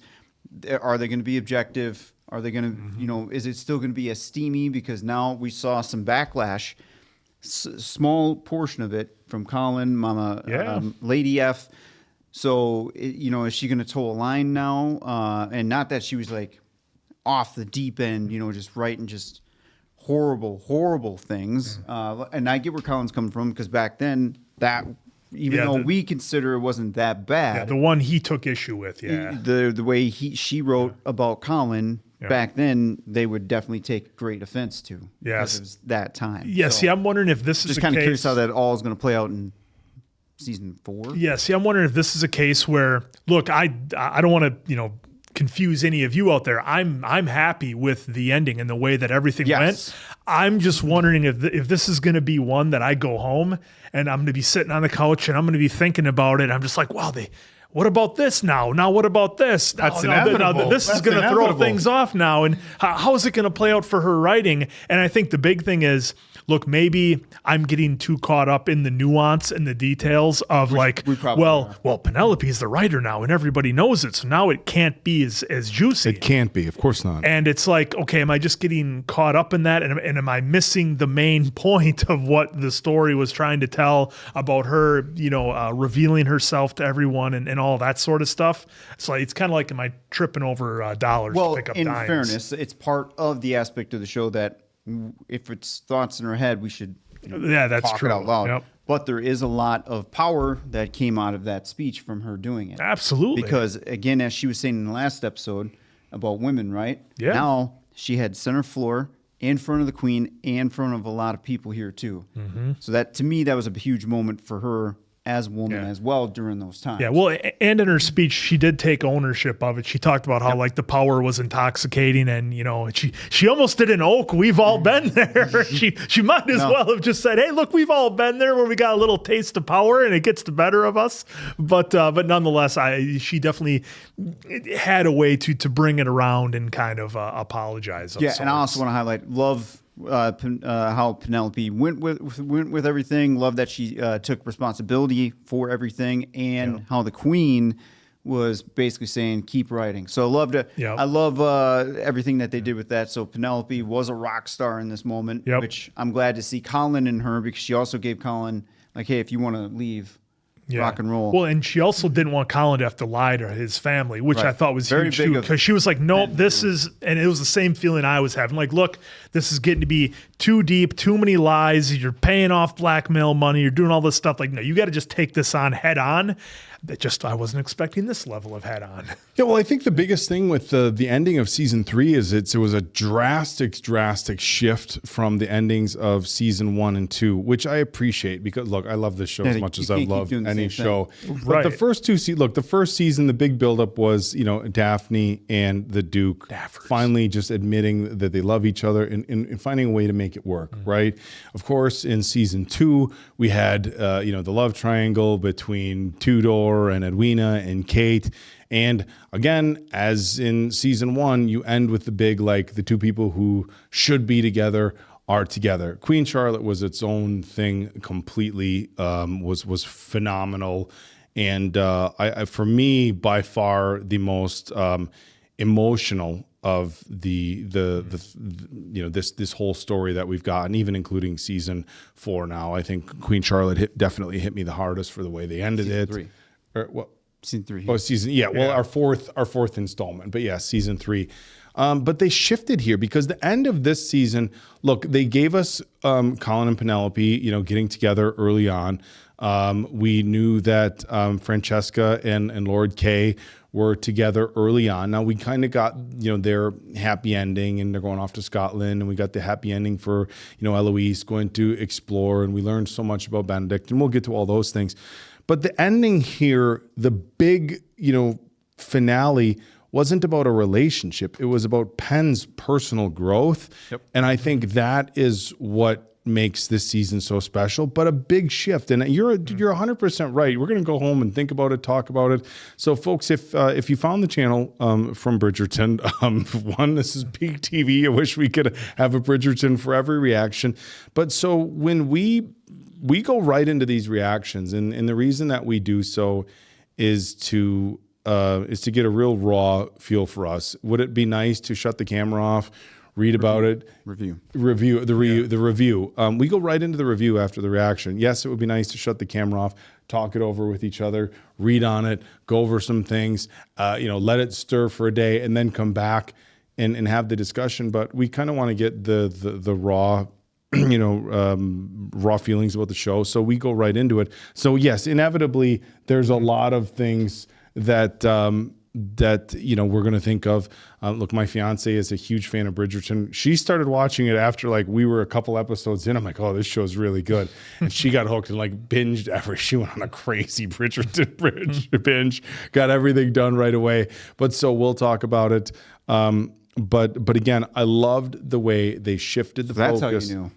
I love, no, look, they laid for as much as I'd like to say oak tuition, they kind of tease a lot of stuff. And look, there's things that they make where you wouldn't have guessed, but look, the queen being super bored when the dirt sheets were gone. They kind of set it up okay, she was going to want it. There was a lot of things with, Penelope not wanting to give up her writing. But again, all about personal development for Pen. She got to keep going with her writing. Okay. They talked about how she helped Colin write his book, and his book better than I thought. The book, and the fun thing about the book, and I had talked about maybe hyping up Colin's adventures. The one thing about the book is that you had Benedict grabbing it from the brother, saying, "Are you old enough to be reading this?" So kind of I took that as saying this is Colin's spicy adventures, which he, had talked about some of his experiences in Paris and stuff like that. So she got to continue with her professional career, and look, she got to save the family with just telling the solicitor, "Yep, the money that we got was from her writings as Lady Whistledown." So it was again advancement of her career. It was her taking responsibility for her actions and protecting the people around her, both her sisters, her mom, the Bridgerton family. The redemption just with mom, I thought was pretty incredible. With all the moms we got in this episode, with both Lady Bridgerton and Lady Featherington and their daughters kind of coming together. But I think the biggest thing, and I had never expected that they were going to go as deep as they did with Penelope and her mom, because her mom, for everything that we've given her a hard time, telling her daughters to marry for status and all this, that's the life that I think the story they're trying to tell there is that was the life that mom was forced into, and she didn't have maybe the constitution or the fortitude or maybe just the confidence in herself that Penn ended up finding. It was all she knew. And I think it became relatable for Penn because the mom kept talking, find a good match, and women don't have dreams. They just, maybe they can, what was the line? We don't get dreams of our own. Maybe you can find some happiness in your husband's dreams. And when Penelope was faced with, being found as Lady Whistledown, a lot of people's solution was just stop, give up your dreams as a writer, stop being Lady Whistledown. And now you're marrying a Bridgerton so you can just live the rich life. And I think while it was a different situation than what her mom was in, I think she could finally sympathize with her mom because everybody's telling her, well, give up on your dreams and be a wife now. And I think Penelope finally found some common ground with her mom. And I really loved that they had their moments, they patched stuff up, and the mom was proud of what Penelope did, maybe realized that she was wrong for not supporting her. But I think Penelope got a little insight as to what her mom went through with not having those dreams. And of course, we see it so much in these stories about all the young women in this time period, being told just marry good and put your dreams aside because that's not what women get here. So I loved that the end of this season, yes, they had happy endings for some of our couples, but it was more about personal development and Penelope being able to chase and go after her dreams and stay stay the course with doing what makes her happy, which is writing. Yeah. Mm-hmm. I'm going to swing back to Cressida quick because I didn't get to really say much during the reaction for that. But I still kind of feel slightly bad for her because we got some great insight to to what her life is like. And I mean, she called out her mom. Yeah. But mom also said, Dad's going to throw me out too, essentially, right? Paraphrasing, of course. But we get and when I'm saying this, it does not give Cressida a pass by any means of some of the dirty stuff she's done, even though we said we like the evil Cressida. Well, her back's against the wall, Previous, but yeah, now seeing where she was at the start of the season to the midpoint to now, it's like, I understand why she thought she had to do what she had to do, which was this route to escape from the old man who was basically going to just treat her how he was going to treat her. Yeah. So I definitely understand where Cressida's coming from. I was just hoping maybe there was something at the end where we could see a little bit of a redemption of sorts, potentially, but there was really nothing there. It was just, hey, you're getting shipped off with Auntie, and that's how I took that, at least with the horse character. Yeah, I mean, right there, to be fair, we only got the ending that we did because of Cressida. Had Cressida not done what she did, Penelope wouldn't have had to, and everybody wouldn't have had to do what they did. So yeah, it's a domino she was kind of, Penelope was pushed into that a little bit by Cressida and what she was demanding, and they had no other option but to address things. Yeah, I'm just speaking but yeah, of I see like what you're the saying situation Cressida that she got as put a in character. First. Yeah, the situation got put in first to where in her mind, this is my only option. This is one route I have to go. And then when she kept getting like little breadcrumbs, she pushed it to the extreme max. Yeah, that was going to be her way out. I think the story also kind of it tells the tale of two people who are maybe in a lot of the young women were in very similar situations throughout this time period and throughout this story, where they were told just marry into a good family and that's what your duty is. But I think near the end, you saw Penn taking personal responsibility for the things that she had done, owning up to her actions, and finding a way to make it work is what we saw with Penn through honesty and through just saying, hey, I don't want to hurt the people around us. Where Cressida's solution for her way out was lying about being Lady Whistledown, then her and her mom perpetuating the lie through writing. And then when her back was against the wall even further, trying to blackmail. There was a few episodes there, and we talked about it pretty openly about having some sympathy for Cressida and the situation that she was in with her father and her mother. And they really made you feel that. And again, Cressida didn't take the route where Penn took, where I'm going to try to do, I don't know, the most upstanding thing you can. Instead, it was just blackmail. And then when literally they were going to pay her. Yeah, they were about to. Colin went there, asked for mercy. She said no, and Colin was going to pay her. Then she just asked for double. So it was like she put herself in a really bad spot. And I think that was kind of, it's like the tale of two. Yeah, well, she was not villain, and then she was kind of good. Well, the past and then villain again. Cressida and Penelope are two different paths. So while I understand where you're trying to go with that, for me, I don't know if I can really compare the two kind of like that, just because, again, we saw Penelope go the path that she had, but Cressida also had this very unique journey of she's not able to find anybody, and the mom made that very clear, which is why she got introduced to the incredibly old man who's just going to treat her horribly, essentially. I still expect children. What did he want? 4 or 6? It was a high number. Yeah, something. So the paths of Cressida and Penelope are definitely different, which is why she felt she had to go this way versus where, I'm not saying Penelope had it easy, but it was a gentler path than what Cressida had. So part of me at the end still wanted to feel more, a little, redemption, which she didn't get, which I didn't feel. Again, we just had terrible mistake after terrible mistake after terrible mistake. But some, almost all folks could probably relate to being in some kind of situation, not like this, but like I made a mistake here, but my back's against the wall here, and then a mistake just happens. And they kind of snowball. Next thing you know, there's no way out of it. Yeah, because they really, the writers really wanted Cressida to kind of come back and be that villain again at the end, despite everything she's been through. And I think that's the where vibe you got, though. Yeah, that's the vibe that I got, because that's why they threw in the line about like doubling the blackmail price that she wanted. That was to solidify her turn doing what she was doing, because up until that point, you could still, at least I could still kind of sympathize with Cressida because of everything she was going to be put through. Hey, either marry this old dude and have his kids or be shipped off or whatever. And she had no other way out than to do what she did. She didn't have any friends she could lean on. She didn't have a family,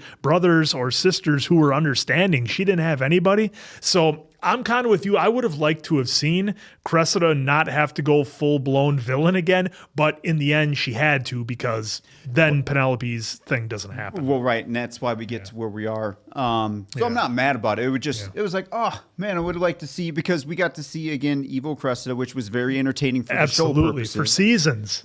For the show purposes. Yeah. But now again, with the journey that we got to take with her on this, is like, oh damn, like kind of wish we would get at something a little different, but still very entertaining. It got us the ending that we needed here. So still very unique. Now I'm curious if, do you guys think we're going to see her in season 4? I would be. I don't know. Look, I would be.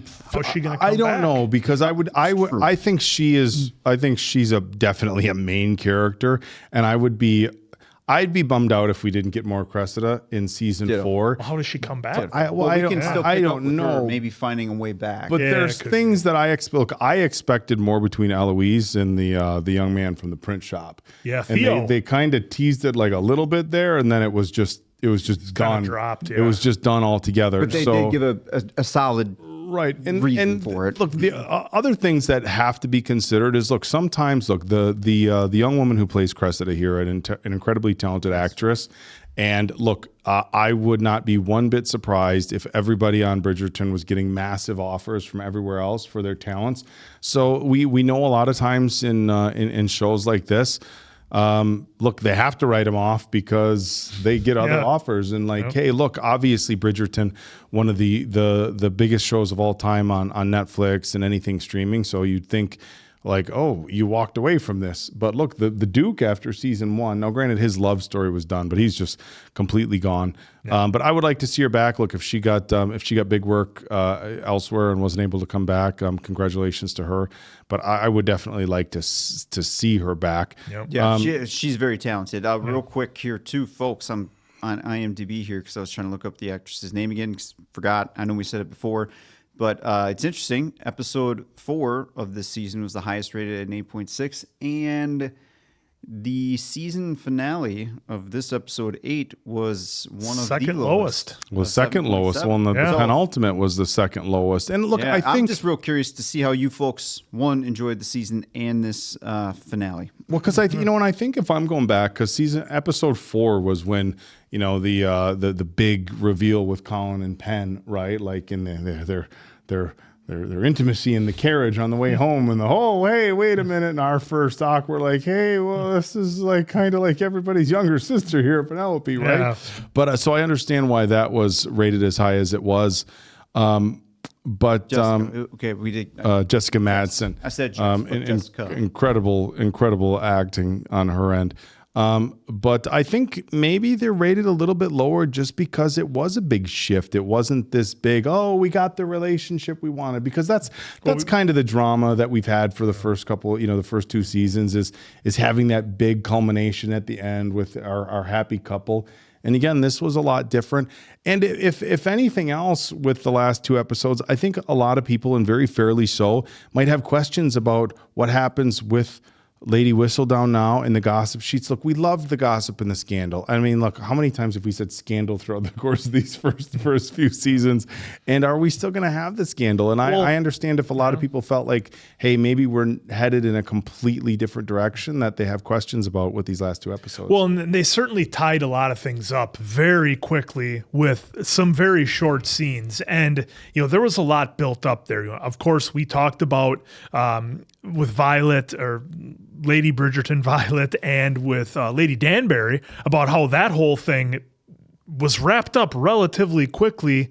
You know, minimal dialogue, done well, of course, but wrapped up very quickly. And then, you know, Benedict's whole story, we didn't even really talk much about that so far yet, but he kind of had his reveal where Tilly was kind of feeling one way, he was feeling another, and he's like, "Oh, wow, you kind of opened up my eyes to all these different things and you know, things that he still wants to do, and he's essentially, you know, not ready to settle down."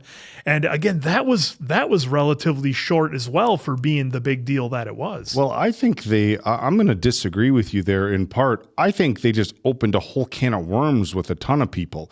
I don't think they've wrapped anything up. I just think they just started another 4 seasons. They touched on, and I know maybe we're just using different language. They touched on everybody's stories and gave us, they gave us Mom.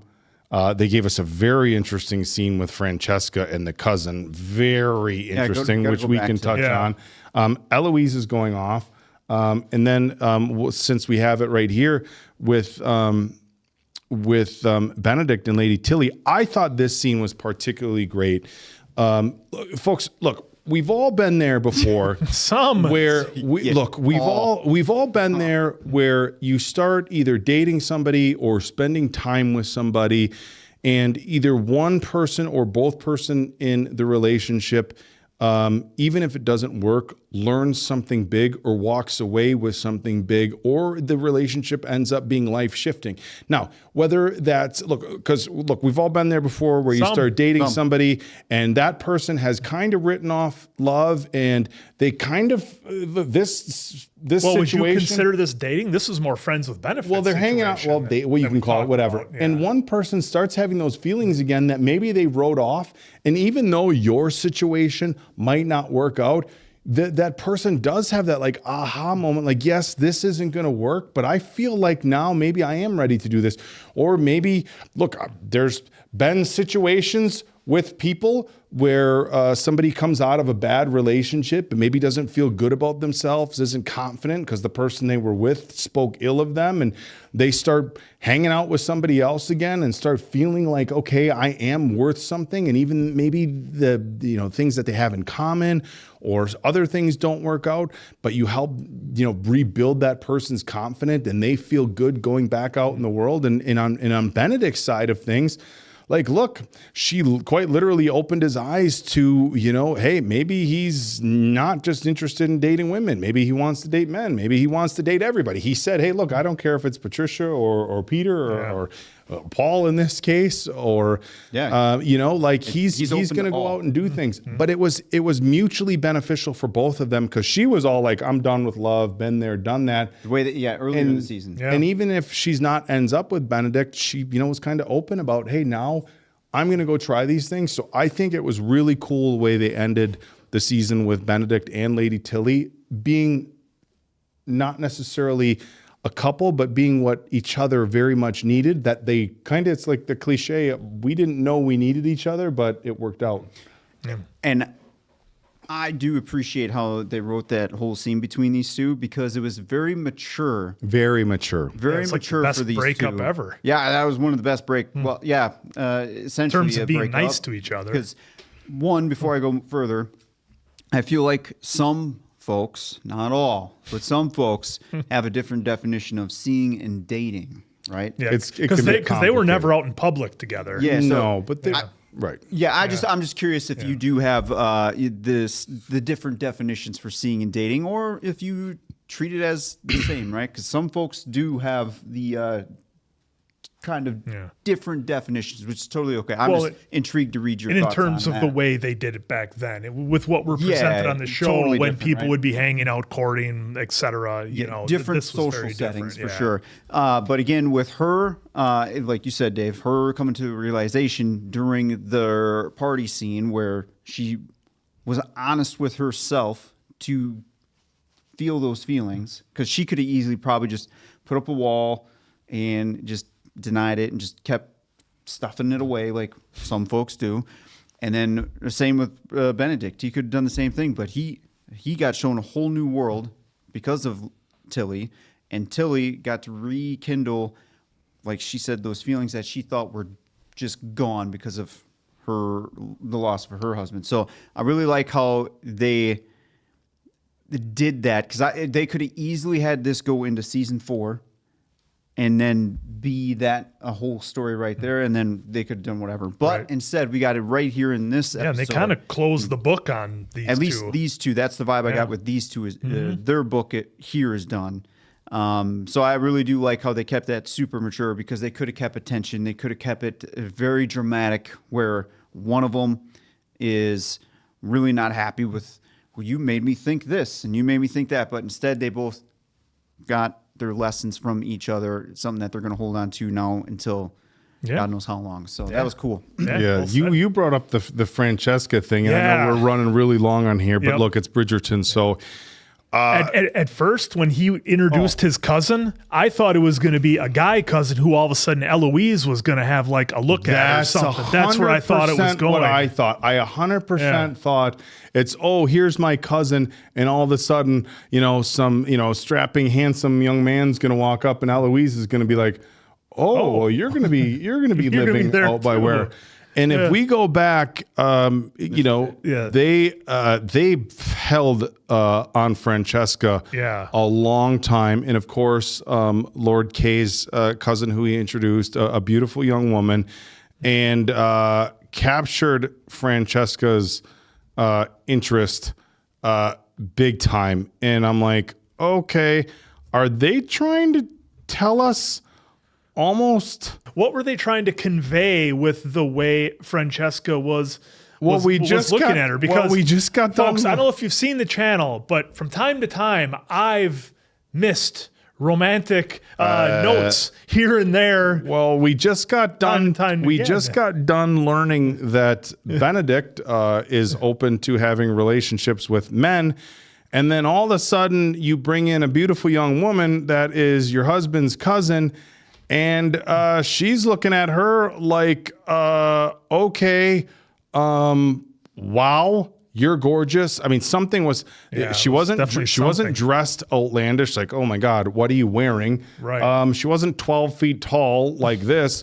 She just rolled up and was a beautiful young woman. And Francesca seemed very overwhelmed by her presence.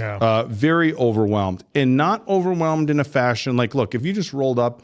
And look, women are generally in public settings, whether they mean it or not, usually very complimentary of somebody. And if it was just, this is my cousin. Oh my God, you're so beautiful. It's so nice to meet you. I'm so happy to meet you. She's like, she couldn't even say her name. She can't talk. And remember, a couple. It's what Mom was saying about Dad. Exactly.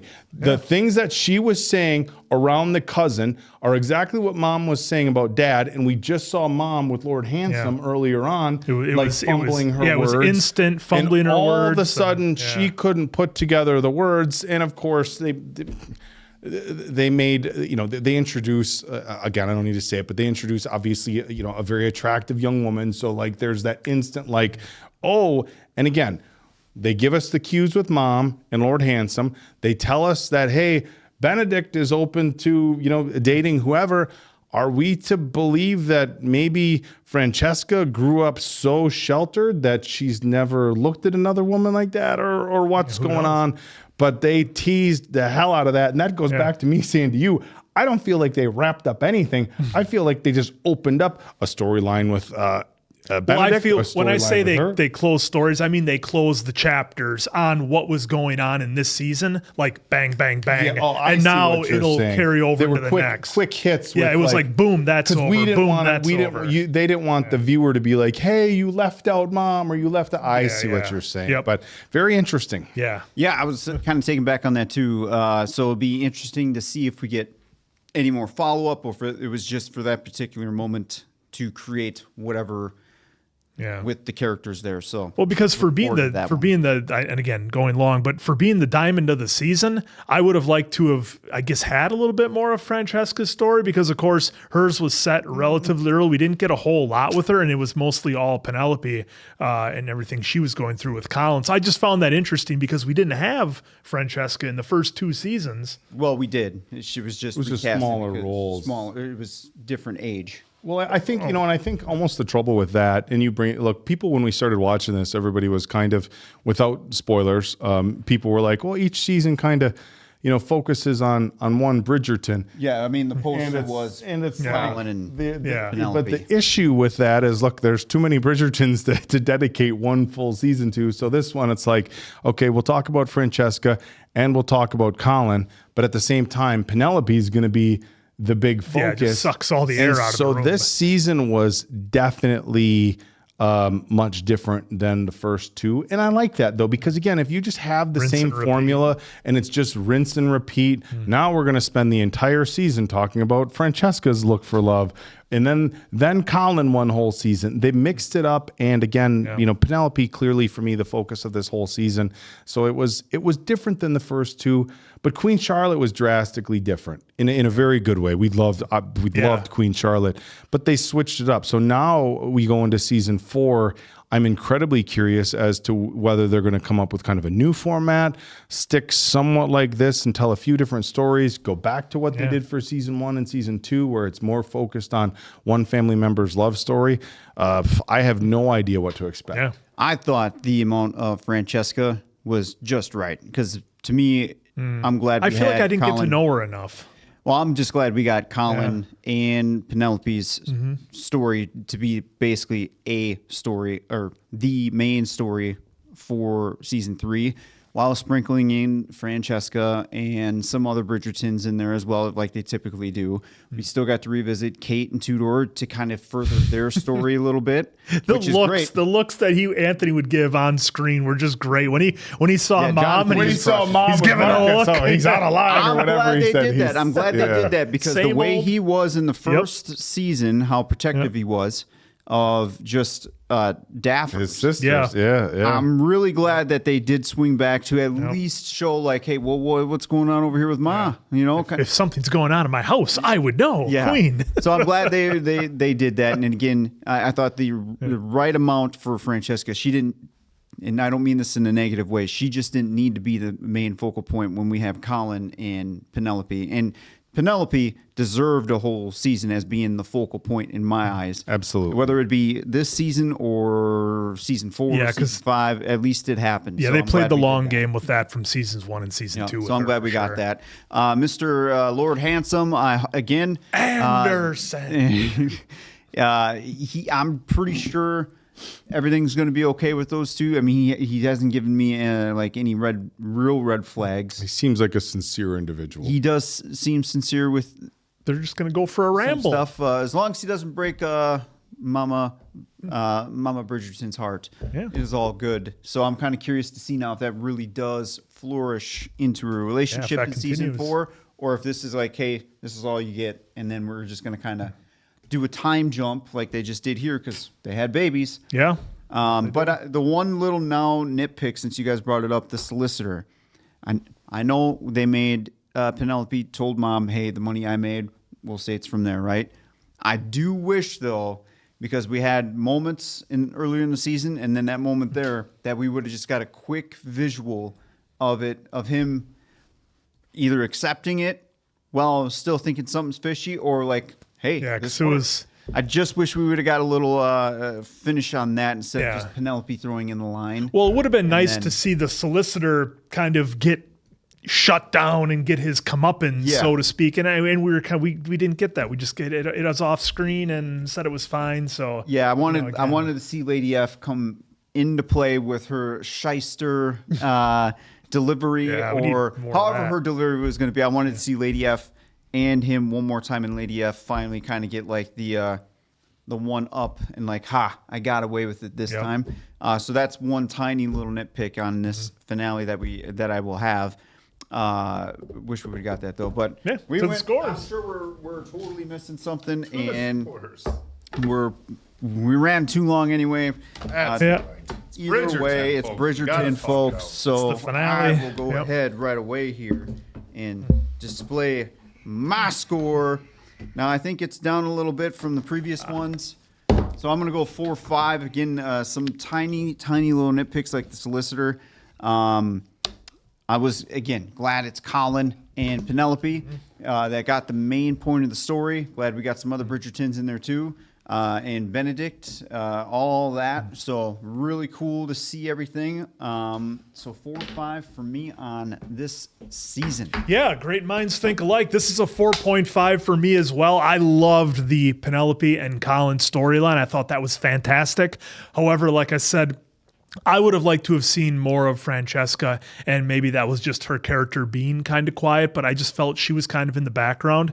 And honestly, maybe even you could have not even had that story, and would you have really lost a whole lot? I'm not sure if you would have. Again, something I might think on later. But yeah, definitely a 4 or 5, but the seasons 1 and 2, and of course, Queen Charlotte were absolutely goated. I think your version of your term of background is probably different than most folks. Well, that's why folks have opinions, Diamond Dave. I thought they didn't give her nearly enough time for the story, and I felt she was background. Communication, Quinn, is very important. But this was the season of communication, so bravo for that. I'm going to give it a 5 in a very different manner. Again, we went from season 2, still my favorite.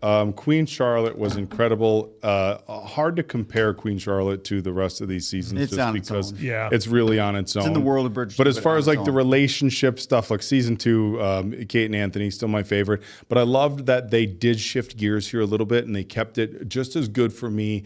The relationship stuff for me, not as good as Anthony and Kate, but the show as a whole, the personal development for Penelope, her coming out and saying, this is who I am. Colin being like, you are Lady Whistledown. And just that growth that we saw from Penelope in this season, somebody who was always in the corner, always the wallflower.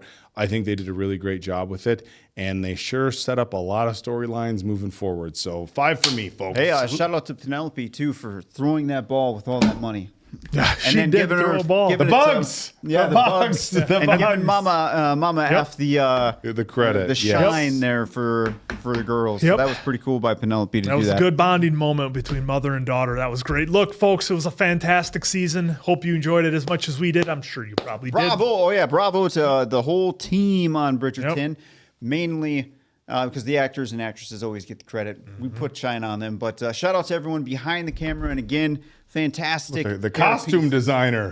Big shout out to the costume designer, set designer, Hair and makeup. hair and makeup. Because again, the stuff that you guys have to do with every single, even the background. Yeah, actors. the background folks. Are we saying that right, folks? Background actors? I thought there was something else. Extras. Yeah. I don't even know what's proper anymore with that. But shout out to all of you behind the camera because without you, this show really probably ain't gonna. Absolutely. Well said. So for Diamond Dave Damone, that's the Appleton Oak. I'm Mason Quinn. This is Bad Medicine. That was Bridgerton season 3 wrapped up.